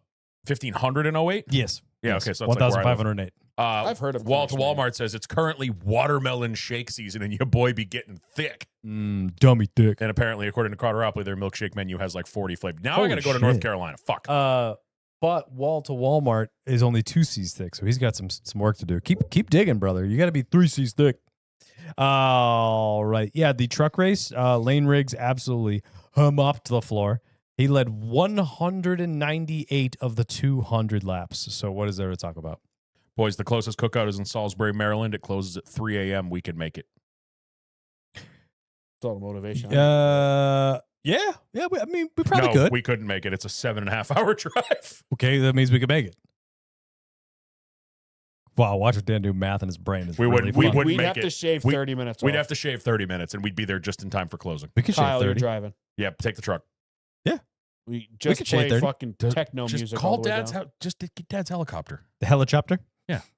Have it land right in the middle of the marsh? Grab the Pick us PJ. up? Grab the PJ. Mm. We'll meet Just him have over. him hover a couple feet off the ground. We can get in. Yeah, 100%. Oh, you can land in the marsh. Have him drop the hook. Right. Yes, not a whole lot to talk about in the truck race. The Yeah. Ofinity wide. Did anything happen to the truck race? The Rams sucked. Lane Riggs dominated. Yeah, Lane Riggs didn't lead 2 laps. That's it. The problem, IRP looks like it'd be a good race, It's not. but it's so one lane dominant. 100%. The O'Reilly's race had more to talk about than that. The first 4 driver sweep. From the same team. Allgaier, Chastain, Elliott, and Qualvel. Yep. The first time it's ever happened where 4 cars from the same team were top 4. And I think Correct. Sammy Smith was in like 19th. No, he was in. Yeah, I think you're right. Yep. It wasn't great. He was not good. Yeah. He So doesn't deserve the 8. that also is the 14th victory of the season for Junior Motorsports with 6 different drivers, tying the record that the organization set last year. Gonna be a real shame. Gonna be a real shame when Shelly Bangers goes on a hot streak in this It's chase. not going to be a shame. in But- the chase and wins the championship. But what we've been keeping up with, Junior Motorsports has officially tied Roush Van Wyck Keselowski with 79 straight top 10s. I don't like that they're giving that stat to Brad. That was Roush Racing. That was Roush. That was Roush Racing. That's like saying Haas Factory team has a championship. Yep. Or multiple championships. It's technically the same team, but it's not the same team. Yeah. I agree. It's RFK has Roush never Racing. had an O'Reilly series car. Nope. I agree. Roush had one. I agree. 08 to 2010. I understand it's what they have to do because it's technically the same team, but give the credit to Roush. That was all Roush back then, and they were good. Yep. 100%. Only one caution for incident. Quapple got around Chastain with, I think, 20 something. He to fucking go. he hunted What? him He down. passed a car. Yeah, you can do that in the Xfinity or O'Reilly cars. Yeah, It's bullshit, weird. right? Start it over, run it back. It's the track. Track's bad. Bad track. But yeah, Carson Quapple gets his first career victory and an emotional one at that. Dude, Junior. Yeah, wild finish. I see what you did there. We're sponsored by Wild Chips, I'm guys. picking up. Steph, look those up. They're chicken chips. Chicken chips. They're like chicken. They're made of chicken. They're like protein So chips. they're pork rinds, but for Basically, pollo? yeah. Wall to Walmart. Keep digging, brother. You're almost Yeah, there. you're almost there. Please don't hurt yourself. We love you. I had a thought and it's gone. Chicken chips. Chicken chips. Carson Quapple. Yeah, Dale Jr. Oh yeah, Dale Jr. Fuck man, that. So you see him running, and he looks like one of the commentators like Dale Jr. looks emotional. I'm like, no, he doesn't. He looks winded because he's old. And then they shove a mic in his face, and that boy, he got upset. Like he was emotional, and I think they were talking about it on. Carson was talking about it on DBC. You know, she was like, he's basically watched this kid grow up. Like he's like his dad wasn't there. Travis was in wherever the late model program was because Caden also won that night. He won the Hampton Heat. Okay. Yeah. You went at the track. It's like Travis wasn't there for him as a kid. No, he just wasn't at the track. Yeah, the way you positioned it. Sorry. So he was down in, I don't know where the hell they were for the Hampton He watched Heat. him grow up as a kid because his dad wasn't there. Yeah. No, I kind of, I mixed two thoughts He together. rushed- he rushed into that. I do that a lot. I rush into things. But yeah, so then his brother wins the Hampton Heat and his dad's there. Did you see the clip of them watching it on the phone? No. They were watching. I think we got sent a fan picture from somebody in our Discord Yeah. of like zoomed in on them on turn one, leaning on a tire. They were hanging out by a light pole watching the end of the O'Reilly race on his phone, flipping out. That's awesome. Like, but yeah, Junior getting super emotional. That was actually like he broke down a little bit. I was Yeah. like, damn. He And got then really choked up. yeah, I just thought it was awesome. Travis Quapple was fine. Carson, obviously, there's been a lot of talk. Like he's been in the car for 2 years, hasn't won, kind of racing for his job or until the check runs out. I'm not really sure, but good to see him get the win, get it off his back because he's come close a couple times, you know. And a great stage to do it on. Yep. Yeah. Great celebration. Oh yeah, burn it down. Over the bricks. This week on social media for NASCAR has been hell. Mm. And this isn't even NASCAR. Listen, I get it. I understand Indy is a sacred place. Indy is the Church of Speed. Been around since whatever, 1902. I don't remember the actual year. Sue me. But they love the bricks so much that they paved over them. Yeah. Listen. They love them so much that they threw them in a river. Yeah, I understand the respect thing. I completely get what people are saying. Like, he made a mistake. The kid was excited. His radio was unplugged. I know they talk about it in the driver's meeting, but the kid is excited. We've all done dumb shit when we're excited. You were off by a year. Was I? I knew it was something like that. You nailed it. 1909. But, like, the people that I saw he should be fined $100,000. Don't let him race next year. He should be banned. Junior Motorsports should be banned from the... Shut the fuck up. Just shut up. Yeah. No one said shit. And I'm sorry, I've never heard until this weekend about this no burnouts on the bricks bullshit. I've always thought of it as like a Daytona 500 grass thing. Like on Saturday, don't touch it. Yeah, I kind of get that. On Sunday, do whatever you want. But like you could see Carson on his first burnout, it seemed like he intentionally stopped burning out over the bricks. He stopped, did his Alan Kawicki lap, Polish victory lap, came back, and then I think it was his whole team was on the wall. Dale Jr. standing right there. One of his crew guys was standing there going like this, like do another one. I think that was just kind of like a blackout happy moment. Yes, of course. It was just like so much stuff is happening. Yeah. You're overwhelmed with emotions. You finally achieved the thing you've been trying to achieve for not only years, your entire life. It's the biggest moment in this kid's life. And he spaced out where he was in that exact moment. Yes. Yeah, And I'm 100%. sorry. Again, I feel like I've never heard of this so-called unwritten rule, like you don't walk across the pitcher's mound in baseball or any of these fucking rules that whatever.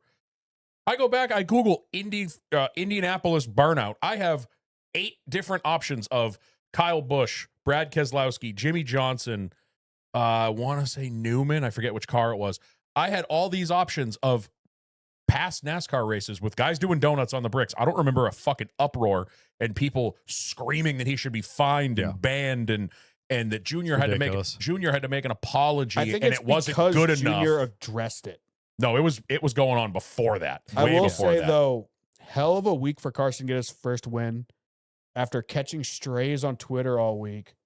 He With was? that picture, so Blaney posted a picture of the NASCAR Next Gen or Next Up, and it was all the drivers' kids. It was Blaney was like 14, Todd Gilliland's like 11, little Carson Quapple sitting right there, dude, with 90s white trash mom hair. Oh, I didn't realize he was in that I picture. didn't realize And was in he it, is 7 years old. He's tiny, huge white or what, like bright blonde hair. Just looks like the wolf kid from freaking like the Gladiator, or not the Gladiator. Hit it with the Warrior. Aquanet before the picture. The Road Warrior. And then there's another, everyone was blowing up about that. And then a video comes out of him doing like a sassy turn of like some of the press stuff they're doing. He does like the whole hands on the hips and turn to look at the camera Nice. with just ridiculous. Hit it with early the old blue 2000s steel. hair. Yeah. Love it. But And so that kid was catching strays all week on Twitter because he looked fucking ridiculous. yeah, but And then to win it, super. oh, good it was for him. awesome. Yeah. Just if you got that upset about some bricks that are Find a getting, fucking hobby. that are getting driven over, and I'm sorry, I feel like them being out there with a wire brush probably did more damage to them. Yeah, probably. Yeah, that was corny as hell. That was just so. That's people that don't have anything better to do. And I feel like in reality, 5 people were upset by it, but then the interneted. Yeah, and 100%. people decided to fucking jump on and Don't give it any more time. just move on. He said sorry. Junior said sorry. The kid was excited about his first win, rightfully so. Leave him the fuck alone. Guess they what? cleaned it up. No harm, no foul. Game over. Guess what? By the time we go back there next year, guess what won't be there? The marks. 100%. You're fine. They're not going to be there by Saturday because it's going to rain for the next 6 days straight. Yeah, you're fine. Yeah, it's fucking stupid. But kudos to him because, like we talked about, he's basically fighting for his job. Yep. Like you just mentioned, I should say. In the O'Reilly series, it wasn't like the most spectacular race of all time, but Yeah. they could race. They were Like, able the to race. best cars ended up at the front at the end of that race. There Yep. was no question that the 2 best cars were the 1 and the 7, and they battled out the end. The 7 could have been more aggressive. I think he was looking at big picture. Yep. Not only him points wise, probably playing it a little safe, but like also like I'm locked. I don't need to make a enemy out of this kid. Right. Team wise, and also he's helped this kid for 2 years. Yeah. He's not going to muscle him out of the way. He made him earn it. He got behind him. He got him loose off of one of the corners. He put some air on him. Carson had to work for that win. It wasn't handed to him, but I think Justin was really nice to him. Oh, I showed think, him, yeah. showed him a lot of respect. Didn't gift it to him, but raced him clean. Yep. And we talk about this being his first win, but that did lock him in for the Chase. Yeah, I keep wanting to say playoffs. And Really, he was that good in points? Yeah, he's been pretty consistently like up there all year. In terms of the O'Reilly series, there's only 2 races left. Locked in: Justin Allgaier, Carson Quapple, Jesse Love, Shelly Bangers, Corey Day, Brandon Jones, and Austin Hill in that order. 8, 9, 10, 11, and 12 are still somewhat up for grabs. Sammy Smith is in 8. Parker Retzloff in 9th. Sam Mayer in 10th. Brent Cruz in 11th. And just above the cut line, Taylor Gray.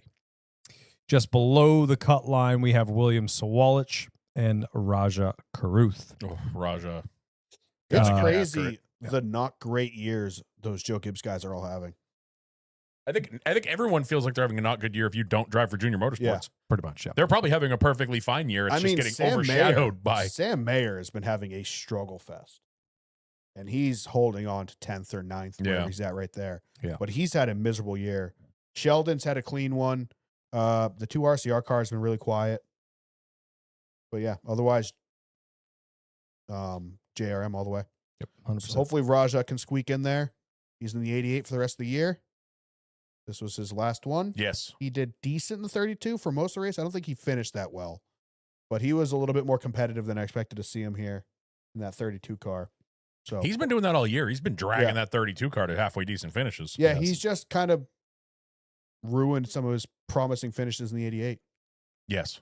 And he Like- said that a couple weeks ago like when he was on Dover Corey's is the show. most obvious one, Yep. but pushing too hard when you're in that car.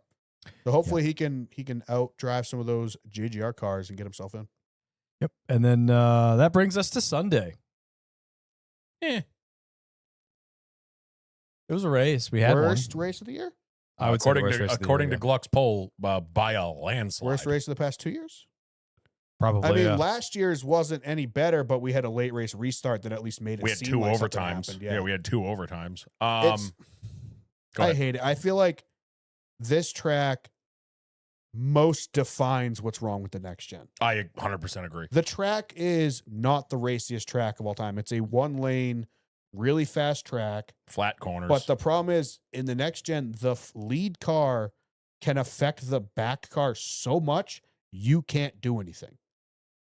Like we saw it clear as day with 2 laps to go. The 20 finally gets a run on the 67, makes a move. The 67, all he has to do is cut across his nose, take the air away, and the 20 is fucked for 2 laps. Yep. He can't rebuild that run. It's unfortunate. We need to go to Indy, I think. I understand the racing has never been fantastic, but it's a track in the United States that I feel like we need to go to. I 100%. Absolutely agree with you that we need to be there. Indy has never really put on a good show. Go back and watch the first couple of years, 94, 95, 96. They weren't bangers. Yeah. I feel like the one year we got the banger was the Casey Kane year just because it was a shit show. I saw a replay of 2018, I believe. Brad K versus Denny late in the race. Yep. It was a really good race. I think the Gen 6 put on some good races there, package dependent. I don't know. They went through like 10 different packages there. for this track to work, you need to be able to turn behind another car. Yes. Like a la Because you O'Reilly's. need to be able to out-turn them and get a run down the straightaway. So I don't forget. I agree wholeheartedly. I mean, we have to go here. I meant to send you that earlier. Yeah.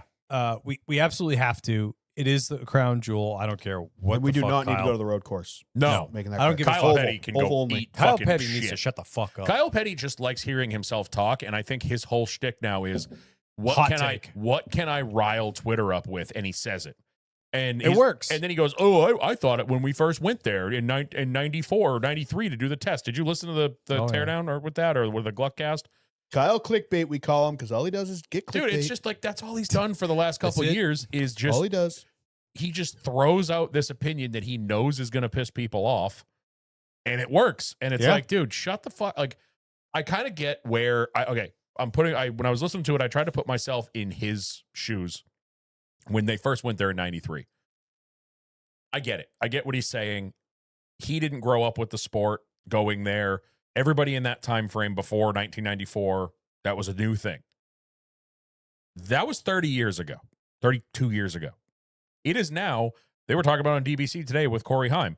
He grew up watching us go to Indy. So it is now a tradition. The current generation, us, people younger than us, we don't remember a time when they didn't go to Indy. We're quote unquote old heads in terms of the fandom. Yeah. And We've been fans for a very long time, and we basically don't know NASCAR without Indy. nope. I mean, they went to Indy for the first time when I was 2 years old. Yeah. That I will say real quick about Kyle Petty. Yeah. Yes, we were Kyle 6 and Petty- we're pushing 40. We got some shit on him from Discord because we were talking shit about Kyle Petty. Kyle Petty, the racer, he was awesome. The aura coming from that dude Oh, was God, yeah. unmatched in the 80s and 90s. He was fantastic, had some of the most legendary paint schemes of all time. Obviously, his dad's Richard Petty. Kyle, for a little while, looked like he was going to be able to match that. The flow.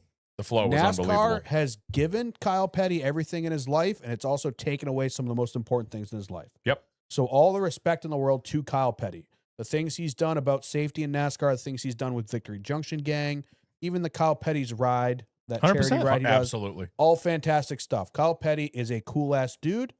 I would love to hang out with Kyle Petty. When Kyle Petty is being genuine, I like Kyle Petty. But I feel like Kyle Petty, more than not, is trying to be a contrarian, trying to be a heel. Yeah, he's just trying to be a source of attention. Yep. Like he's just trying to gain something. It's very similar to, I think, He's just trying to get everyone, like Dan said, he's trying Mike to get everybody Davis, jazzed up. I mean, and he addressed this week on the Dale Jr. Download with Kelly or whatever specific show he was on with her.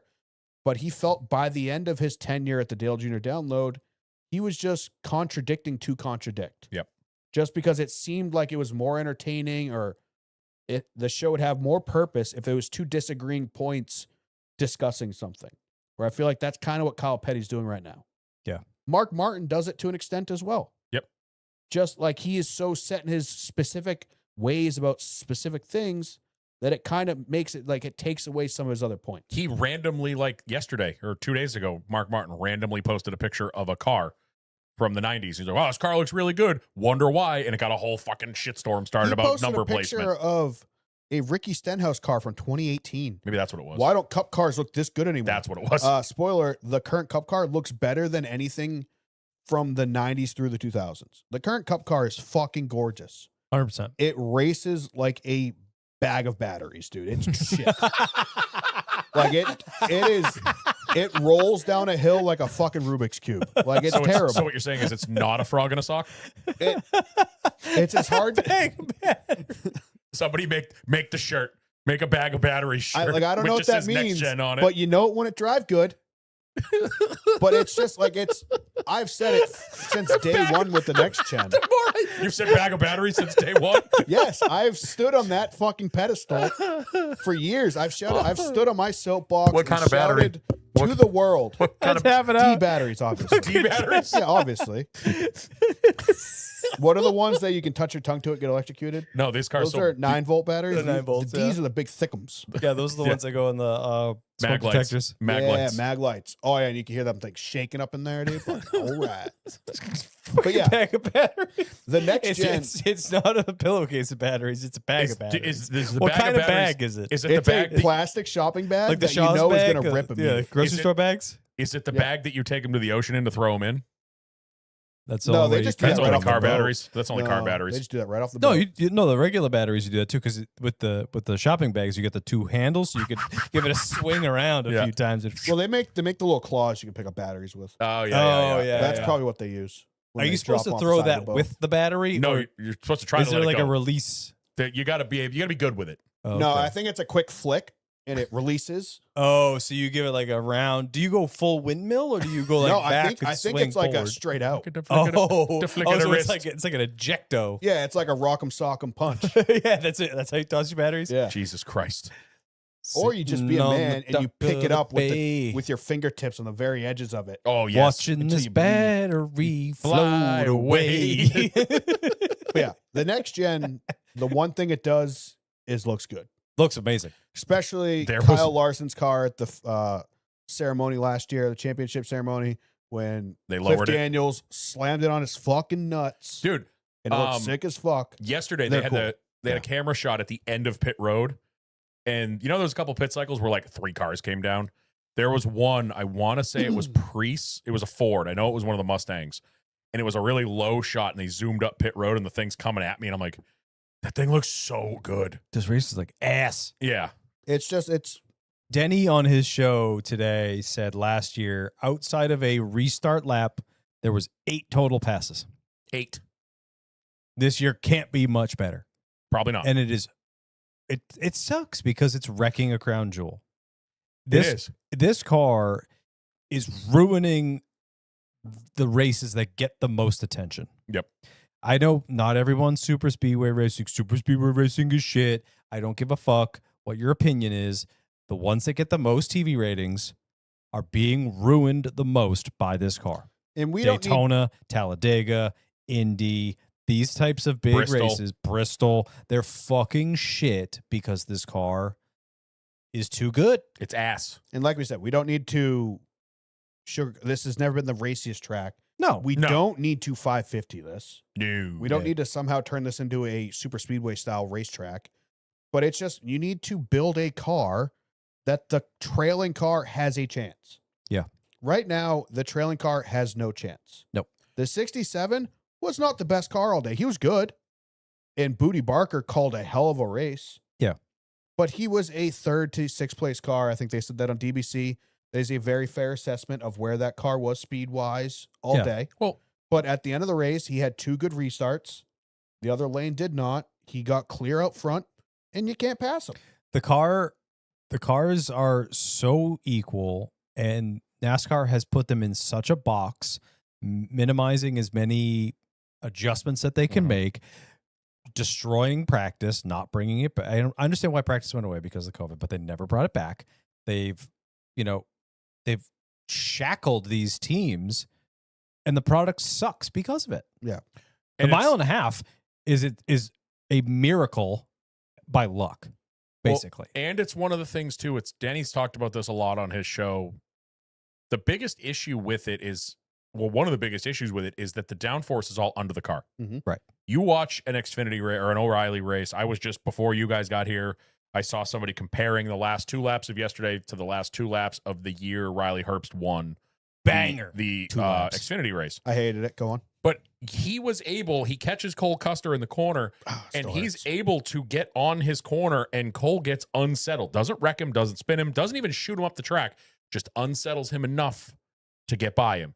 Denny was saying on his show, I know you said you listened to it, that when he was trying to get by Briscoe, he got up to, he couldn't even get to his bumper, and he's like, even if I could have, you can't pack air on these. The air's not coming over the top. It's all from underneath. You can't do anything. There is zero offense as the trailing car. You just have to pray that the guy in front of you misses the corner and you take advantage of it. Or you have to hit him. And that's what C. Bell said at the end in his interview. I was expecting another "what was me," so kudos to him. Like, this was a good second place. He's like, because he was 20th all day. He was. Oh yeah, yeah. There's nothing he could do. No, nothing. We were talking about it. So he was on average 4/10 behind him. He would get it down to 2/10 and then catch the wake and drop back to 5/10. Sucks. In the And then 67 was driving fucking terrible. That car was so loose. And then you've got Joey, who was 2 to 3 tenths faster every lap, just taking little chunks out every lap. He's getting closer. He's getting closer. He's getting closer. He gets to that same 4 or 5 tenths behind Seabell. Nothing. And Joey he can't started do a fucking thing. About 3 seconds behind. And just every lap was chopping at him. He didn't run out of time. He caught them with 10 to go. Yep. He just couldn't do anything.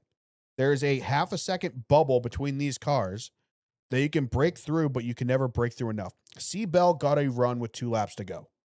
The 67 fucked up off He of missed turn the 4, corner hard. and Seabell got a run down the straightaway. Got within 5 feet of the 67's rear bumper. But all the 67 had to do was shallow up his entry, force the 20 to cut across his wake, and it killed the 20 car. Yep. Same thing it did to the 11 car on the restart. All he had to do, that was the battle.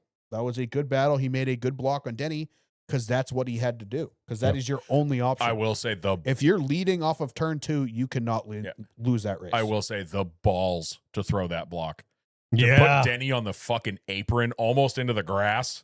Contract signed, bud. Don't give a fuck. Yeah, like, I know you're my Good for boss. him. I know you've been trying to win this race for 17 years, but suck it, nerd. Like, Denny fucking just dropped after that because he had to lift. Lost the momentum, and that's it. The fucking balls on Heim to just throw that block on your boss. Like, that was awesome. Yeah. I thought he was going to get wrecked. When he started going down, I was like, not clear, not clear. And I'm like, oh my God, he did it. He did it. Yeah, I mean, the only like saving grace, and this is the sad thing, is that last run. I was kind of on the edge of my seat because you were waiting for the thing to happen. Yeah. With how loose Heim was, and you watched him when they had the camera up on the wall on corner exit.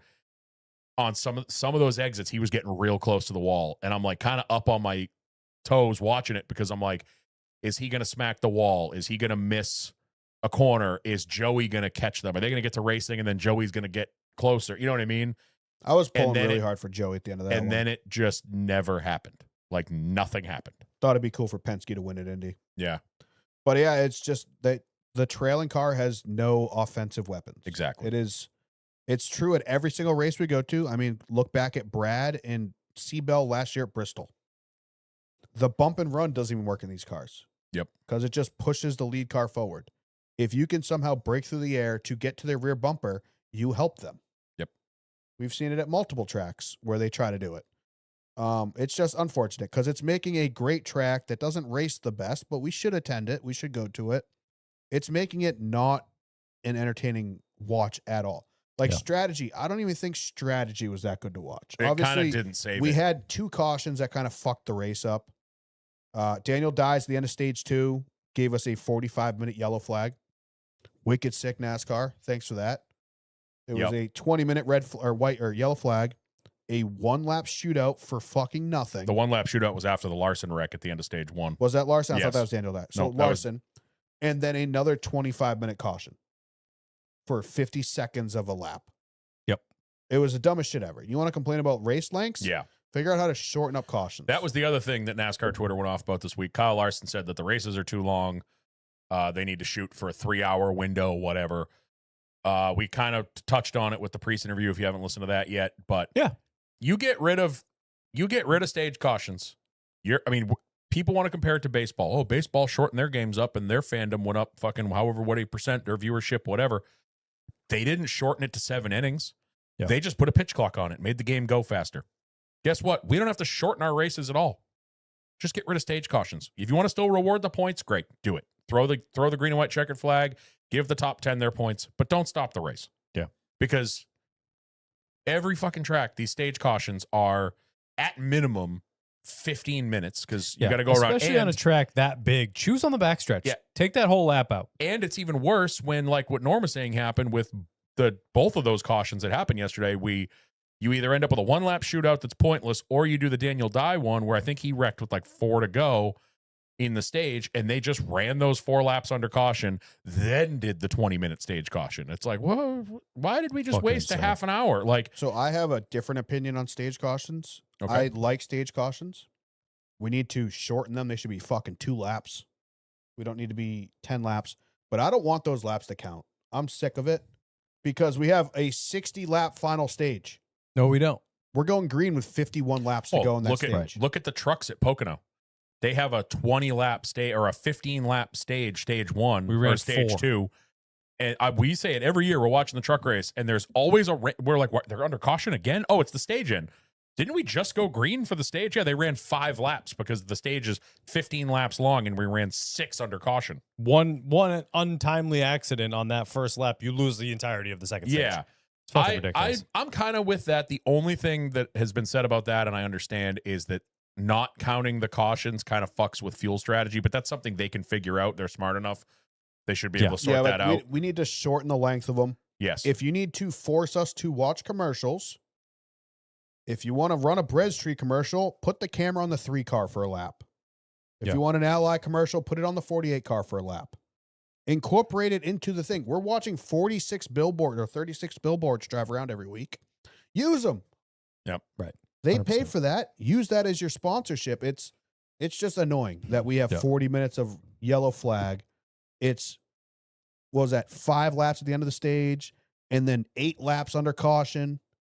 Yeah, it's too And much. So we're losing 12 laps. That's where your time suck is. Yeah. right Yeah, there. it's 100% worth the time. So you don't. I have no problem with stage cautions, but they need to shorten them the fuck up. And if they don't, Pit 1 lap, go green the next. if they can't shorten them up, well, that's the whole thing. It's NASCAR's. What's the word I'm looking for? That's how they do things. They caution. Then pit road opens for lead lap cars. Then lap down cars. Then it's I just We got to tighten it up for sure. Couple things that I wanted to ask you guys on. Noah. yeah, what the fuck? I watched that video That is 4 just times. a dude that is not in a good place. He's just not happy no. with anything. I watched that clip 4 times trying to figure out what he was mad about with Connor. Connor wasn't even off the pit exit yet, and he's already MFing him. Yeah. And then Connor goes up and then gives him the line again. Yeah, Connor drifts up to catch some draft, gain some momentum, then gets out of the way. And Noah chases him down to the grass and Wails hits him. him. Then the yellow comes out for something else. Goes That up. was the Larson caution. It was. That took 15 minutes from the throw the yellow. Yeah, that was weird. That was scary. Yeah. There were cars ripping by him sitting there. See, Hocevar almost wrecked avoiding Yeah. him. Yeah. And then the yellow comes out and the 4 goes up, doors him on one side, goes around him again, doors him on the other side. And Connor's like, I don't even know what I did. Yeah. I'm with Norm. He is not in a good place right now. I mean, obviously, if you watched the Full Speed episode with him in it, talking about his life and everything, like he's got some demon, he's got some shit going on. He's in also his always life. been a super emotional kid Yes. with a short fuse. I think that seemed like I was giving him the benefit of the doubt because it seemed like it was mad at the situation. Like, of course, somebody comes out of the pits and gets in front of me to put a car between me and the guy I've been working on for 10 laps to try to pass. Yep. I totally understand that frustration. But Connor coming up, using a little bit of the draft affects Noah zero. Doesn't affect him at all. And then drifting down, Noah wasn't going to pass him, I don't think, up high. Oh, Noah had the momentum. I think he Noah I think he would have got around him. Oh, you want to come up in my lane? I'll go low. And then as soon as he starts to, the 88 goes down. Like Dan I think said, it has started out with like annoyance at the situation, but then I think it just flipped. Yeah. And it wasn't, I didn't agree with Noah's actions at all. I saw the clip. The first clip I saw was him dooring the shit out of him. I was like, whoa, what the fuck led to this? Yeah. So I went back and watched all the in-cars like you did. He 1,000% had enough momentum to get around him. Yeah. Absolutely did. Because he was coming with a head of steam. To the point where when he dove down and rammed the rear of Zilich, yeah. I was surprised that he held on to it. Yeah, he hit him Because pretty he damn hard. checked him up pretty fucking Yeah. good. This kid needs to fucking relax. Like I said, the fact that he was motherfucker before Connor's even Yeah. off pit exit. Like, Yeah. I was so high on him in the O'Reilly series. Josh said it perfectly. And I am so out. Josh says it perfectly in our chat right now. Everyone wants to like Noah, but Noah makes it so fucking difficult for us to like him. Yeah, I'm out. And I 100% like agree. I think he needs to figure out his emotions on the track. He's like, he's he coming does up on dumb 30 shit. years old. Like, you're not a teenager. You're not 22 years Yes. old. Like, grow up. You know, you want to be a successful race car driver, fucking act like one.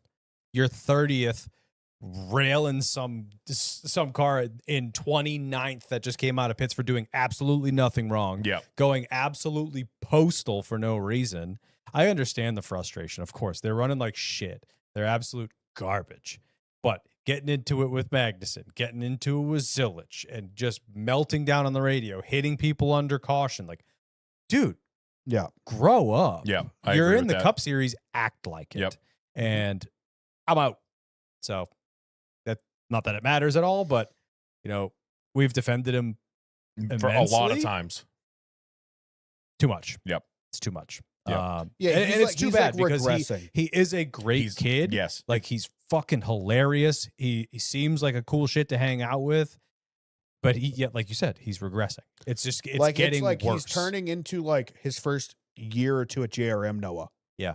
Where that kid was a pain in the ass. They had to fucking send him to fucking Fight school. anger rehab Well, to they get said- him to calm down. And they're like, you need to, He went to military school at one point yeah, for a you reason. you need to stop getting your ass kicked and like do this and that or whatever. Like whatever they told him, you need to get your anger under control. So he goes and takes jujitsu classes to learn how to fight. Like, but like by the end of his JRM career, he was a fan favorite. Everyone fucking loved this kid. Early in Cup, he was having fun. Shit deal, gets fired from Legacy. whatever it was. Was it Legacy. still GMS at the time? That was Legacy. It was Legacy. Was it Legacy? Yep. It was Legacy. All right. So he gets fired from them, ends up at Stuart Haas, like, okay, dude, this is your second chance. And he seemed fine. They weren't running good, but that team, everyone kind of knew. Yeah. And now he goes to front row, and it's absolutely fucking miserable. But he's just like, he's going backwards. And it's like, I loved Noah in 2019 or 2022, whatever that last year at JRM was. I Mr. forget. September. Yeah, I missed that. Noah. Yeah. Yep. So If he can get back to there, I don't care how he's running on track, but if he can have fun, enjoy himself, Just be likable and not more a dick. mature, Yeah. I'm here for it. yeah, he's Like, just I don't being want a to turn dick into a for no robot. reason. Like No. him and Chase on the Dale Jr. download was fucking awesome. I love that Noah. But it's similar to what I compare Bubba to all the time. Yeah. Like if we have like day off Bubba all the time, he'd be my favorite driver. Yeah. Yeah. I agree But with that. unfortunately, like Sunday Bubba is tough. He's changed a Yeah, lot. he's in the gotten past better 2 this year. years. He's gotten better this last year. I feel like was a little The rough amount one. that he's gotten better, I feel like Noah's gotten worse. Yeah. Like the same, Immensely. you know.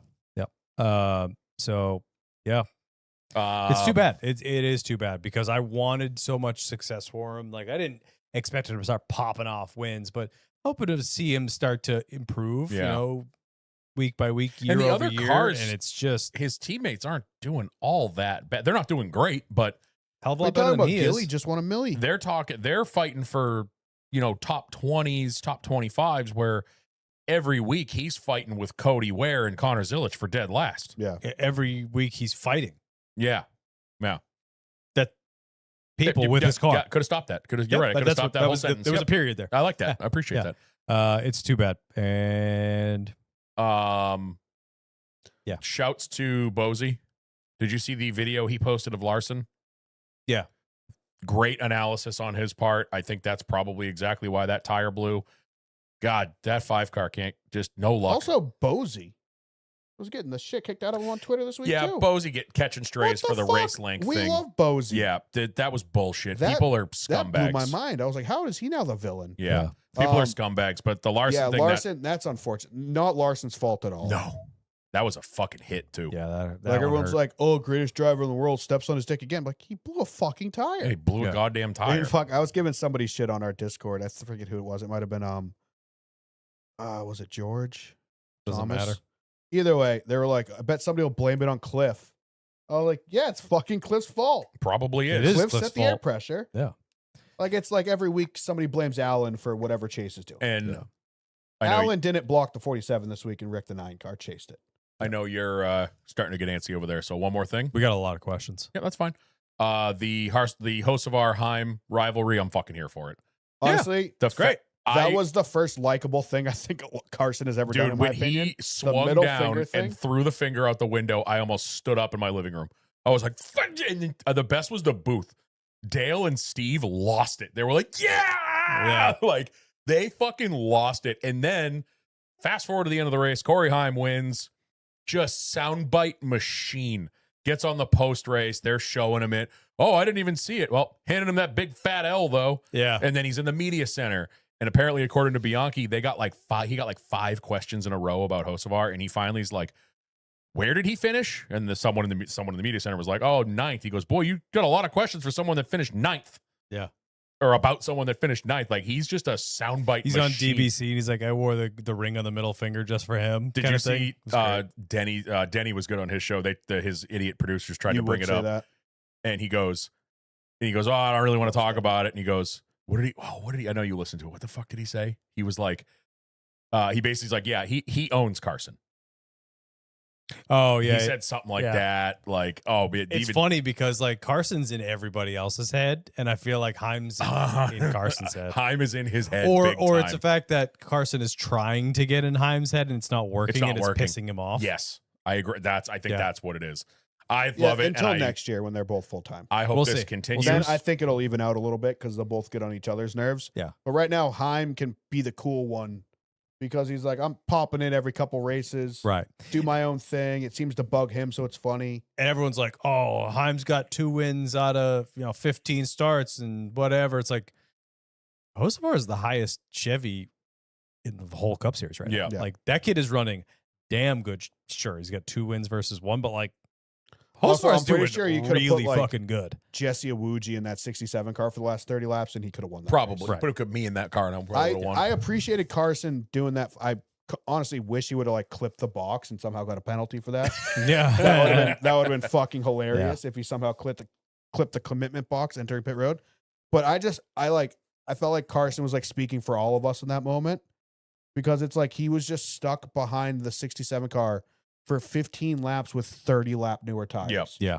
And couldn't do anything. Yeah. And I feel like as much as he hates Heim, that was just frustration with the It could have been situation anyone in he was front. It could have been anyone in front when of him. that happened, obviously I'm watching. I'm like, oh, he's going to get around him. No problem. They're like, oh, he needs to get his lap back. Yeah. I was like, yeah, he's got brand new tires. He's going around him. Yeah, he's going to go around him. Any minute now. Is he? He can get around him, right? Yep. Nope. Just fucking sat there because he couldn't, which is fucking gross. And we got to fix it. So, I want to answer some questions. Sure. Good news, they won't, Kyle. Yeah, good news. They're probably not gonna. Honestly, they make a package. They make a package that goes to like Pocono, Indy, and a couple of the other big tracks. Woohoo! But we're gonna actually release the new Gen 7.5 car. It's more hard to pass. Right. Put that thing on bicycle tires, and we will have a great time. Nope, we're actually tripling the width of the tire. One giant tire. They're gonna be 405s. The Cup Next Gen Steamroller Edition. Yeah, we're rear wheel drag tires. We're getting rid of the transaxle. It's just one roller. It's one roller in the rear, no rubber. Don't have to change it. Because we're actually installing slots at all the tracks. and you're just in them. The crew chief has the controller. That's it. That's it. Yeah. The driver Just just No, it's depends gonna on be your the- battery sponsor. No, it's going to be the old Toyota commercial with the remote controlled cars. Yeah. All right. We'll answer some Instagram ones first. Thomas Seart. Or Okay. it might be Thom Ass Iart. All right. Not sure. I feel like you just offended What's up his with- entire bloodline, but go That's on. well, it's Thomas Siart. So Thomas Seart. Okay. I think. I love you. Sorry. What is up with Gregson and these outbursts of rage? We just Just talked Talked about that. It's a frustrated boy. yeah, that is not going well. Nathan Danforth with the next pair. LIF talks to Priest and he gets a top 10. He'll be in the chase if he becomes a host. If his freaking crew chief didn't blow that at the end, he Dude. probably could've Yeah, won that. why 4? Oh, that drove me up the wall. They were talking He would have been about starting how top 5. they're talking He about could how have taken no tires. Yep. He's got a and be fuel fine. advantage. He's going to, now that gap is gone. He's right there. He can take less fuel than everybody else. He's probably going to come off first, comes out 8th. I'm like, what are we doing? Yeah. Nathan Danforth with an FMK. Ooh, ice cream edition.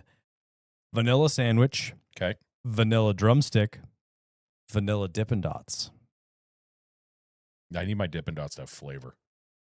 Just vanilla. Vanilla's a huh? flavor. Vanilla's not a flavor. Vanilla's Vanilla's a a flavor. lifestyle. All right. I'm going to marry the ice cream sandwich. I'm going to fuck the drumstick and kill the Dippin' Dots. I'm gonna marry the drumstick, fuck the sandwich, kill the Dippin' Dots. I'm going to marry the sandwich, fuck the dips, kill the drumstick. Really? Never been a huge, I mean, I like drumsticks, but they're not on my top tier. Okay. Big ice cream sandwich guy, though. Oh, Dude, yeah, 100%. Dippin' Dots are fucking weird. I love that. Something about the All right. the tism, the texture. I love them. It's more ice than cream. I love feel it. My like only that's the trouble thing is with when one Dippin' gets Dots. stuck to your tongue and you're like, ah. Yep. I'm gonna Or die. and then the whole like how it burns your Yeah. taste buds afterwards. You're like, why do I feel like feels like Captain Crunch in there? A little chemically. P1 ice cream sandwich. You know what I just discovered? What? We've had them now. We've had 2 boxes of them at the lake and at the house. Coffee ice cream sandwiches, That's a thing? dude. I hate What coffee. brand? I love Hood. coffee ice cream. Hood No coffee ice cream sandwich. Dude, shit. they're insane. They are so fucking good. Whoa. Steph found them a couple weeks ago, and she comes home with them. I'm like, excuse me? Cool. Hood ones are the other Hood's P1. Yeah. all The ones day. that I got last time, the Blue Bunny ones, were good, but Too thick. too much ice cream. The the ice ice cream cream to to- sandwich ratio was not good, and I didn't like how the sandwich like came off in my hands. See, I liked how soft they were, but I don't like how they stick to Yeah. your fingers. So if you leave it in the paper, it's great. So my hack for ice cream sandwiches makes it a little weird. Put them on a plate, put a little chocolate sauce on them, eat them with a fork. I don't have a problem with that at all. Unbelievable. I've been doing it for years. Just unnecessary. I feel like it's a road dog type of food. It is, but I'm saying if you have the time, Yeah. if you're not on the move, Yeah. it's a good time. But Also, those coffee ones, I know we're all lick around the outside kind of guys. You doing that in public? No, I eat the ice cream sandwich. What are you talking about? Yeah. I hollow out the outside first, No, I just Yeah. go. and then I just eat eat it it. when it kind of gets soft and squishy. No, I just eat it. I'm I've kind of never once fellatioed my ice cream sandwich. No, you're licking around the outside, dude. You're not filletioing it. If you you need tongue to- punched if it a you're couple so times. worried- Why are you tongue punching your ice cream If you're sandwich? so worried about sexualizing eating an ice cream sandwich, you need to seek help. No, I'm not worried about it. I just never even thought of doing it. I just take bites out of You it. don't lick an ice cream cone before you eat it. I don't you eat just ice. eat the ice cream I don't cone? do ice cream cones. I One hate them. shot the Yeah, long I way. can't do ice cream cones, dude, because I'll think it's a dick and I'll get hard. No. Maybe, but no. I despise ice cream cones because I think it's a mess If you for have no sexualized fucking an ice reason. cream sandwich, you need help. I think ice cream cones are a fucking waste of time. I think they're a mess, and I don't even think they taste good. I'm a big just put it in a cup. Give me a spoon. I don't like sugar cones. I like fucking house waffle cones. So. I have just never like ever. the chintzy sugar cones that are all like way too crunchy. There's Yeah. a place up by Loon that does waffle bowls. I've seen that place. Fire, yeah.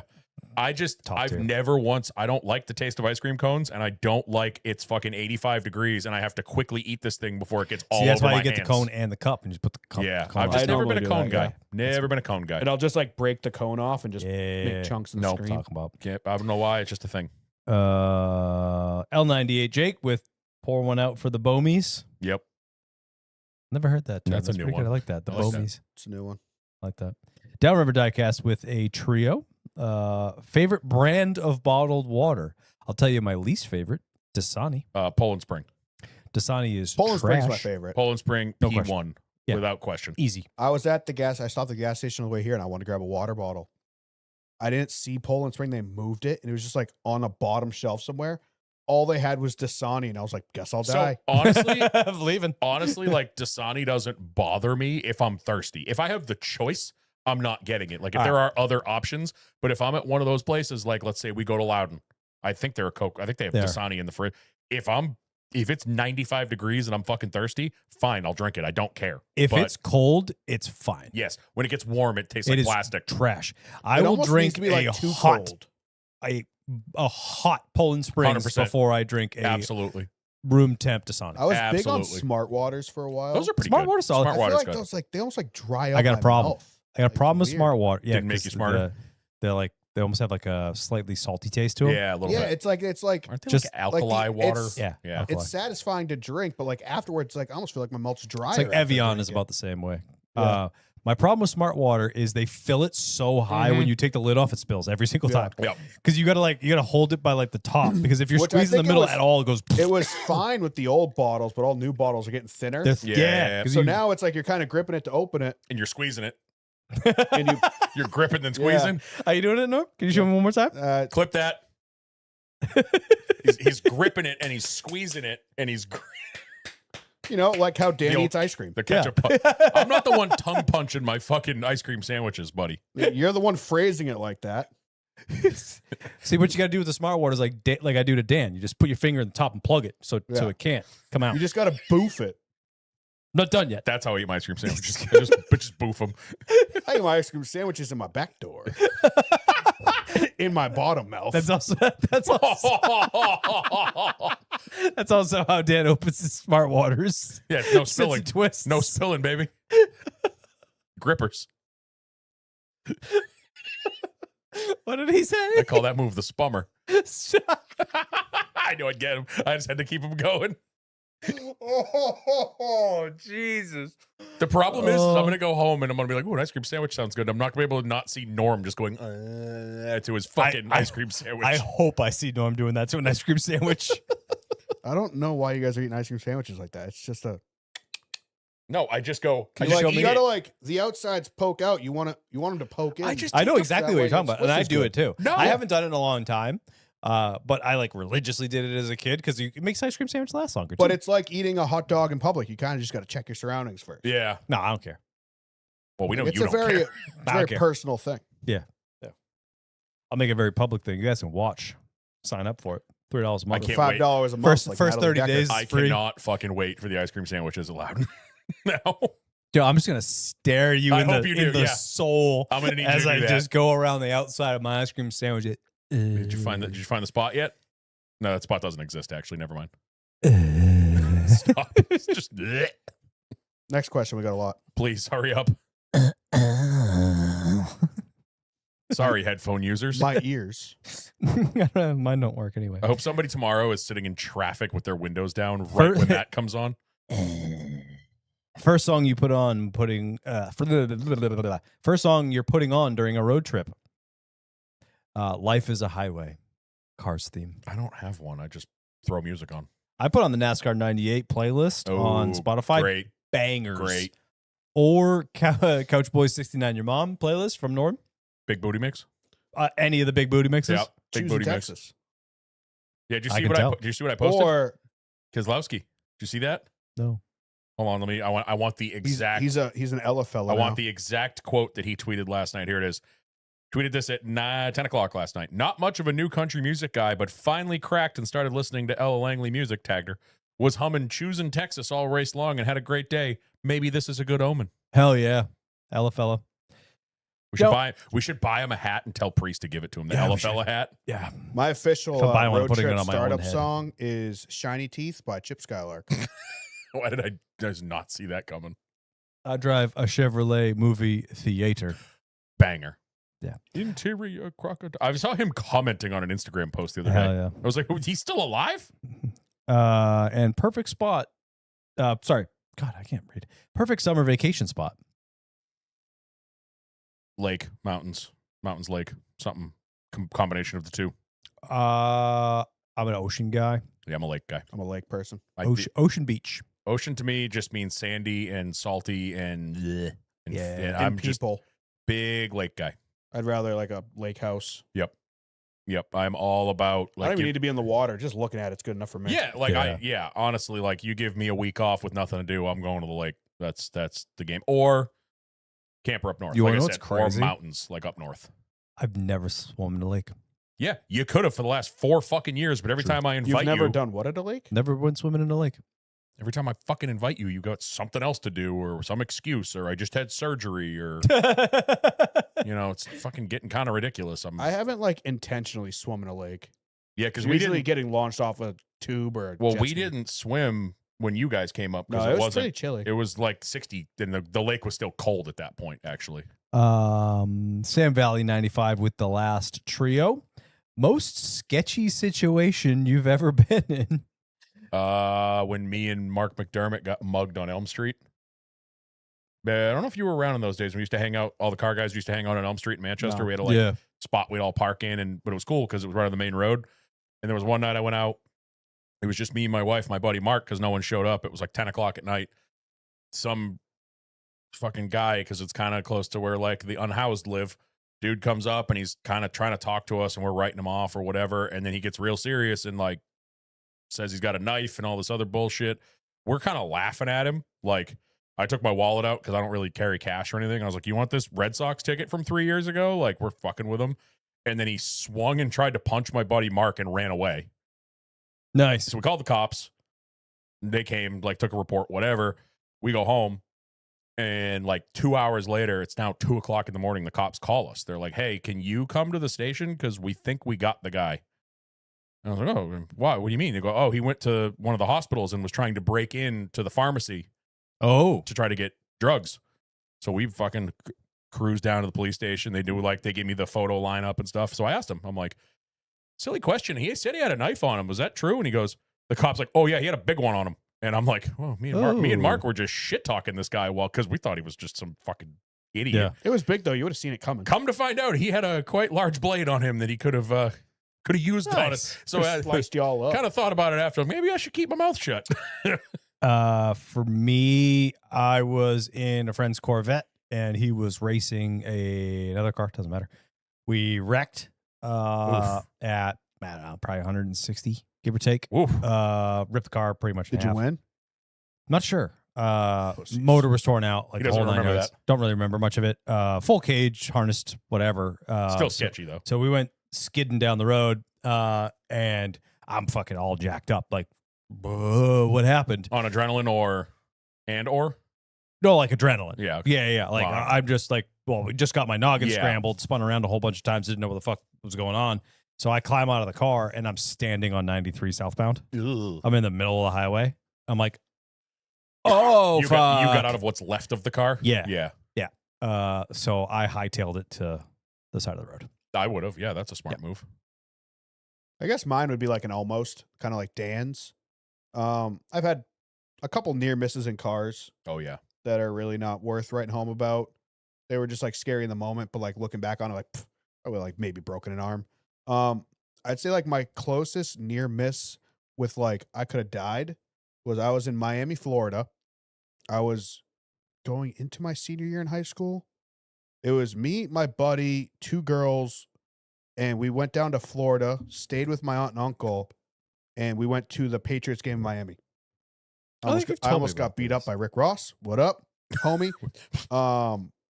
But after that, I was driving because it was my uncle's car, and we are fucking suburbs, New Hampshire kids in Miami. We don't belong anywhere near there. We pull into a gas station in a neighborhood we should not have been in. Like straight up like inch thick bulletproof glass on everything. in Oh, this yeah. place. I've been in those neighborhoods. I'm sitting in the car. All my friends go in. I'm waiting in the car. And a fucking Malibu or some shit box kind of like creeps around the side of the convenience store and just like noses up just past the walkway. Like comes from like the back towards the side. So Yep. I'm parked right in front of the front door. Dude gets out of the passenger seat and just like you can imagine the kind of guy I'm talking about, like hella scary, just kind of like props his arms up on the roof of the car and kind of just looks around for a couple minutes. And I'm just scoping this dude out. I'm 17, 18 years old. I'm just like, why is this dude staring at me? And dude's like looking around, hands in the car, reaches in, grabs something off the seat, closes the door, and just starts walking straight towards my car. In the second my 3 friends come out of the convenience store, he turns left, steps on the curb, and goes in the store. So you were about to get carjacked. I was 100% about to get carjacked. Dude definitely just grabbed a knife or a gun out of his car, is what 18-year-old me thought. Who knows? Dude could have been grabbing a pamphlet for the fucking church he's going to or something. I have no idea. But I saw the dude reach in the car, tuck something. Yeah, that's sketchy. And just beeline right for me. And my friends are getting in the car, and I'm just like they're moseying out of the He's store. already in like, drive. Like, Hey, I am in Biggles. reverse. 100% in reverse. yeah. I am sitting there. I'm like waving to my friends, like, hurry up. They're like, oh my gosh, I couldn't decide on what kind of Red Bull to get. Norm's just doing a burnout. And Like, I'm let's like, go. I'm like, let's go. And they're like gradually opening the door. I was like, get in the fucking car right now. Get in the fucking car right now. And they're like, what? And as I'm doing this, the dude like is like not using the sidewalk, turns and steps onto the sidewalk and goes in the store. And they're like, dude, there was bulletproof glass in there. I was like, yeah, we almost needed it. Let's go. Yeah, we're leaving now. But I was like, I could have been totally overworking the situation in my head. But from my memory, that dude was walking straight at me. Yeah. And I was almost dead. Yeah, that might probably top it. I might take it. Yep. All right, we got a couple more. Sam Valley 95, 24 hours 11s. What's the driving order and how long can you drive? I don't really know about like length of driving. Like, Yeah. I don't know.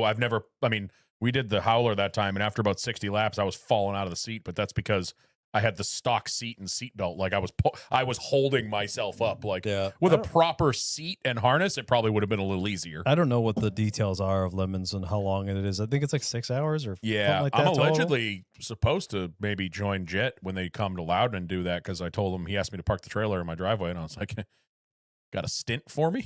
Yeah, hell yeah. We're not paying to sponsor, but I expect to be on the old Canadian tuxedo car. Yeah, Hell yeah. we'll see. But that's Lengths, actually Halloween. I think it's I like would Halloween. guess probably like 2 hours would be pretty normal. I don't know what the actual stint is, but driving order, I feel like you'd go clean up. Literally the exact order of the Dale Jr. one. Yeah. Well, we need to do multiple stints. Oh, yeah, I'm saying, like, to start off. Like 1, 2, 3, 1, 2, 3. Yeah. Yeah, what do we do in the Dale Jr. one? I don't remember. I have the utmost faith in all of us anyway. Yeah, we'd be I figured fine. it out. I go first, you go second, Kyle goes third. That way, each time you tighten the seatbelts a little extra. Oh, I love that idea. Love that idea. That's actually a good idea. But then the third one, Kyle gets out and he has to. Yeah, but use what them if all the way. But what if there's a restart? I can figure And we it got out. time. In a real car, I can figure it out. And that does it. You got any in Yeah, there was the a couple. I don't think it was Instagram? too busy in there today or this week or whatever. I lied. Actually, it's not too bad. Joe Spinelli, have we seen Alex Bowman's final Cup Series win? No. I don't think so. I hope not. No. I mean, hell, we could have seen The William answer's no, Byron's Dan. last win, There's Kyle no hope Larson's not. last win. All right, Joe Spinelli. It's never a guarantee. What is the best use of a song in a movie? Some I example. thought about Some this. examples going to fly now during the Rocky training montages. Don't you forget about me at the start of at the end of Breakfast Club. The opening parking lot scene of Tokyo Drift.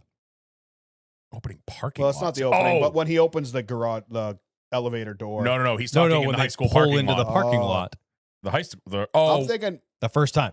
When he goes to his first drift event. the parking garage. You said at the start of the movie. I'm thinking like when he's in high school No, with I the cool said the Monte opening Carlo. yeah, scene when of the Lil parking Bow lot. Wow opens the door and they come drifting past the door. Yes. Yep. That's Oh, good. if you know, Tokyo. Um, I'm gonna go either Interstellar, Ooh. just that fucking monotone fucking piano, or Tarzan. You'll be in my heart. Oh, that's good. Banger. Yeah. I mean, Was that Collins? Something seen it Collins? 100 Phil Collins. Phil Collins. seen it 100,000 times, but the opening like fucking 10 minutes to Days of Thunder, man, the Daytona scene with the garage waking up and the music slowly That or builds. give me some lovin'. Couple Give me people some get lovin'. Yeah. The Give Me Some Lovin' montage. I still, when I hear that song, I get hyped. I do love the opening scene of Days of Thunder because like we know that waking up Yes. feeling at the Like track. it's early in the morning, the garages are a opening, couple people firing up the the grills. grills, like, That and then is epic, but give me some lovin' just because it's in so much other stuff. yes. Yeah. I feel like every time I see it in another movie, I'm like, This is obviously paying homage to Days of Thunder. Of And- course. Like in the Atom Project, they're doing like a fucking futuristic jet fighter fight to give me some love. And I'm just like, obviously they're paying homage to Days of Thunder. of course Um, they are. Fast and the Furious 1, the opening scene, like when he's in the eclipse in the parking lot. Yeah. Like that, all the music. I actually recently, that was on TV and I was watching it. And if you just listen to the soundtrack, like 90% of it is so good. It fits it Yeah. perfectly. 100%. Oh, dude, the opening to Deadpool and Wolverine, Backstreet Boys just killing everybody. Yeah, that's funny. All right. Joe Soul, I know it's prestigious, but when do we have a conversation about keeping Indy on the schedule? Never. If we keep it, how do we fix it? New car. We talked about I it. know it's not ideal, but maybe go the O'Reilly route and do a drafting package. I don't think that's what we need. But we need something. And honestly, Yeah, I mean, we talked about it. if they ad nauseam. fucking test a drafting package and it makes it so they can pass, whatever, do it. I don't I just care. don't want to be going 150 miles an hour around Indy. Yeah, the cool thing about Indy is Blaney hit 200 in qualifying on the backstretch. Yep. Jared M, this Heim kid might just be the real deal. Yeah, I think so. Yes, he is. Trash. Who wins the championship first, Heim or Reddick?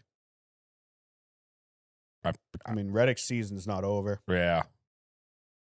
Yeah. You also got to think, Heim is stepping into them when they're the best. Right. Yep. And He didn't have to the build. best equipment. San Diego was cool. Indy was luck. I'm not writing him off as a 7-time champ just yet. Joe Spinelli, we talked about this. He said, what are your thoughts on Jimmy Johnson taking the 48 from Bowman and Bowman's final Yep. Daytona 500? I think he more meant like Bowman not getting to race the 48, but if Bowman's going to have his own number, that's fine. Yep.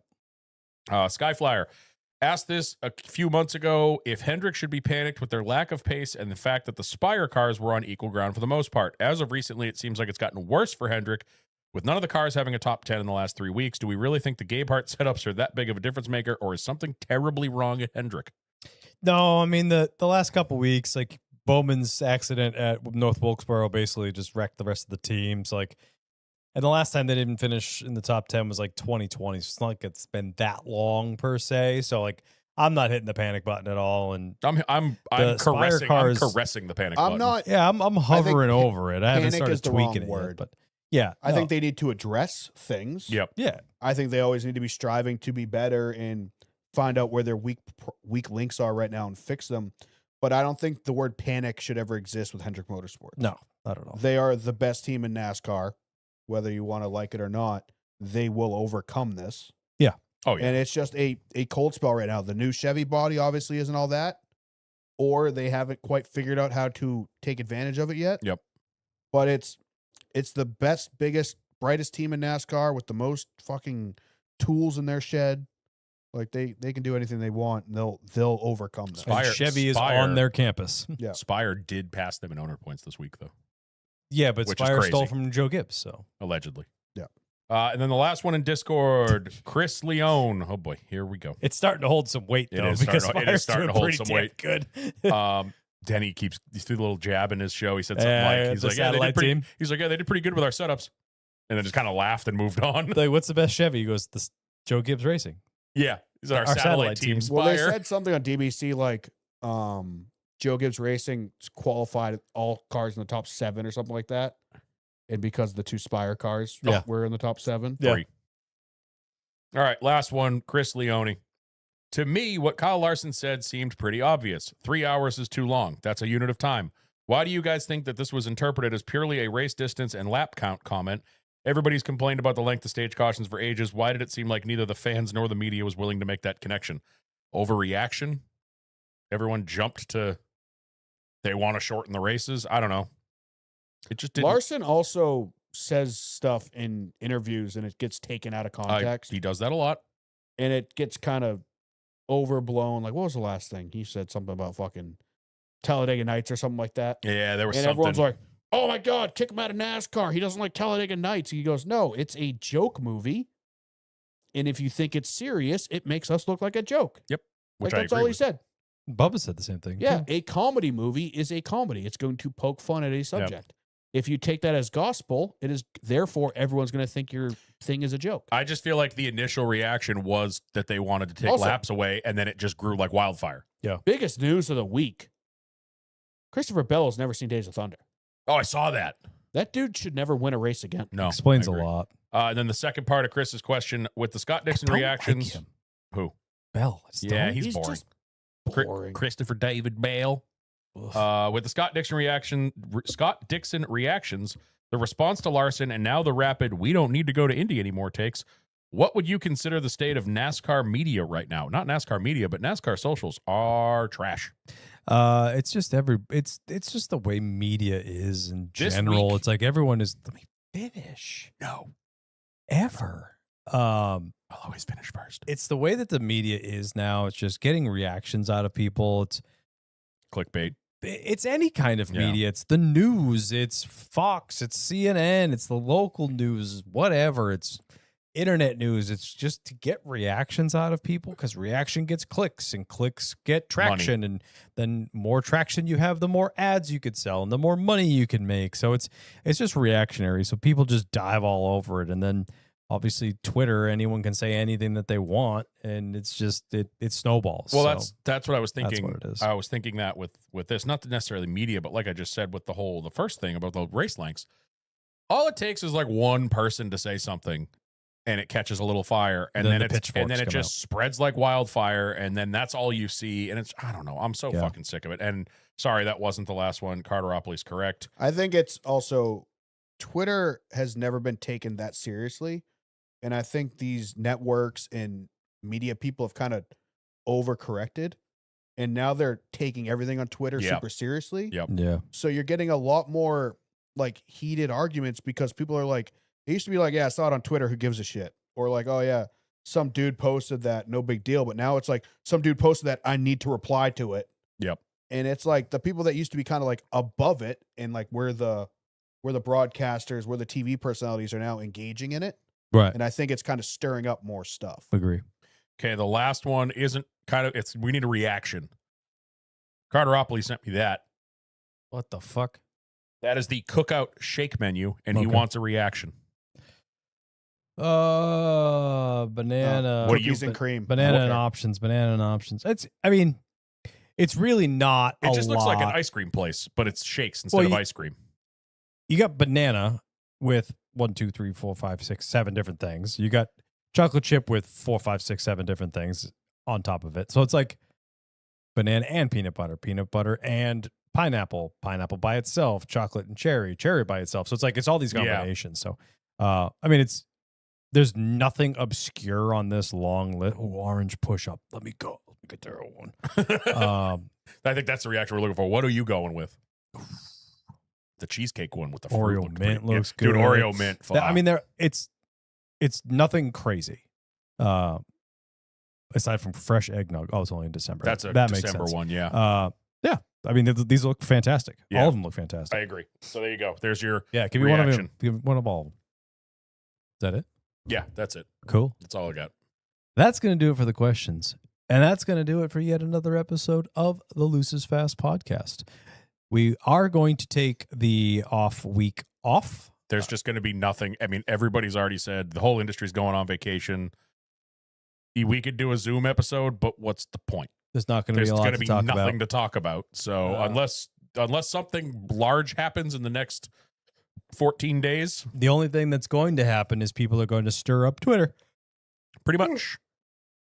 And we're not going to contribute to that. Yeah, and if something happens in the next 2 weeks or week and a half, maybe we'll do a Zoom episode, but don't Yeah. expect it. Yeah. Because I don't see anything happening. I mean, literally, I'm pretty sure we've been in Loudon before, the week before remember the year the Olympic break was right after Loudon? Oh, yeah. And fucking Harvick's hauler passed me on 93 doing mock Jesus because Yeah. he was like, I got a We cruise. out. I got a cruise to go on. And then we didn't Yeah. hear anything from anybody for 2 weeks. It is about to be radio silent as of like Yesterday. after this show. Everybody's already on vacation. Yeah. They are where they are supposed to be. Even Gluck was like, I'm going on a cruise and I'm shutting my phone off. Yeah.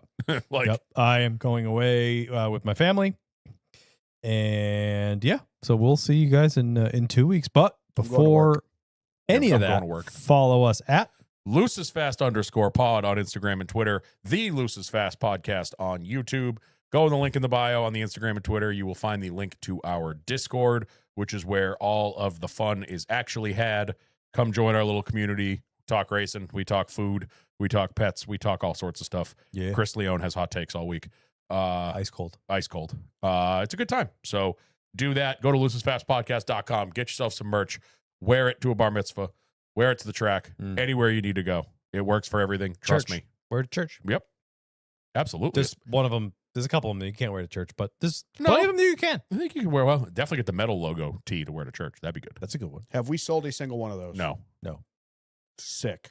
Kyle's special request has I'm gotten. glad I went through the effort to buy a font to make that shirt. You did a great We're job. gonna lose the Because it was shop. specifically requested. We're gonna, That's where we're gonna lose the money right there. we're gonna lose the Yeah, I shop. spent $25 on a font to make that shirt. Did you really? Yes. Jesus Christ. That's not exactly Send like one to those. Stairs. You could have sent Stairs 30 cents and a Red Bull, and he would have done it for you. Oh, I didn't know he was an option, dude. He's always an He option. would have bitched about us stealing his hat idea that no Probably. one else has ever done before. I'm Kyle Belcher. I'm Dan Walker. Hi, I'm Paul.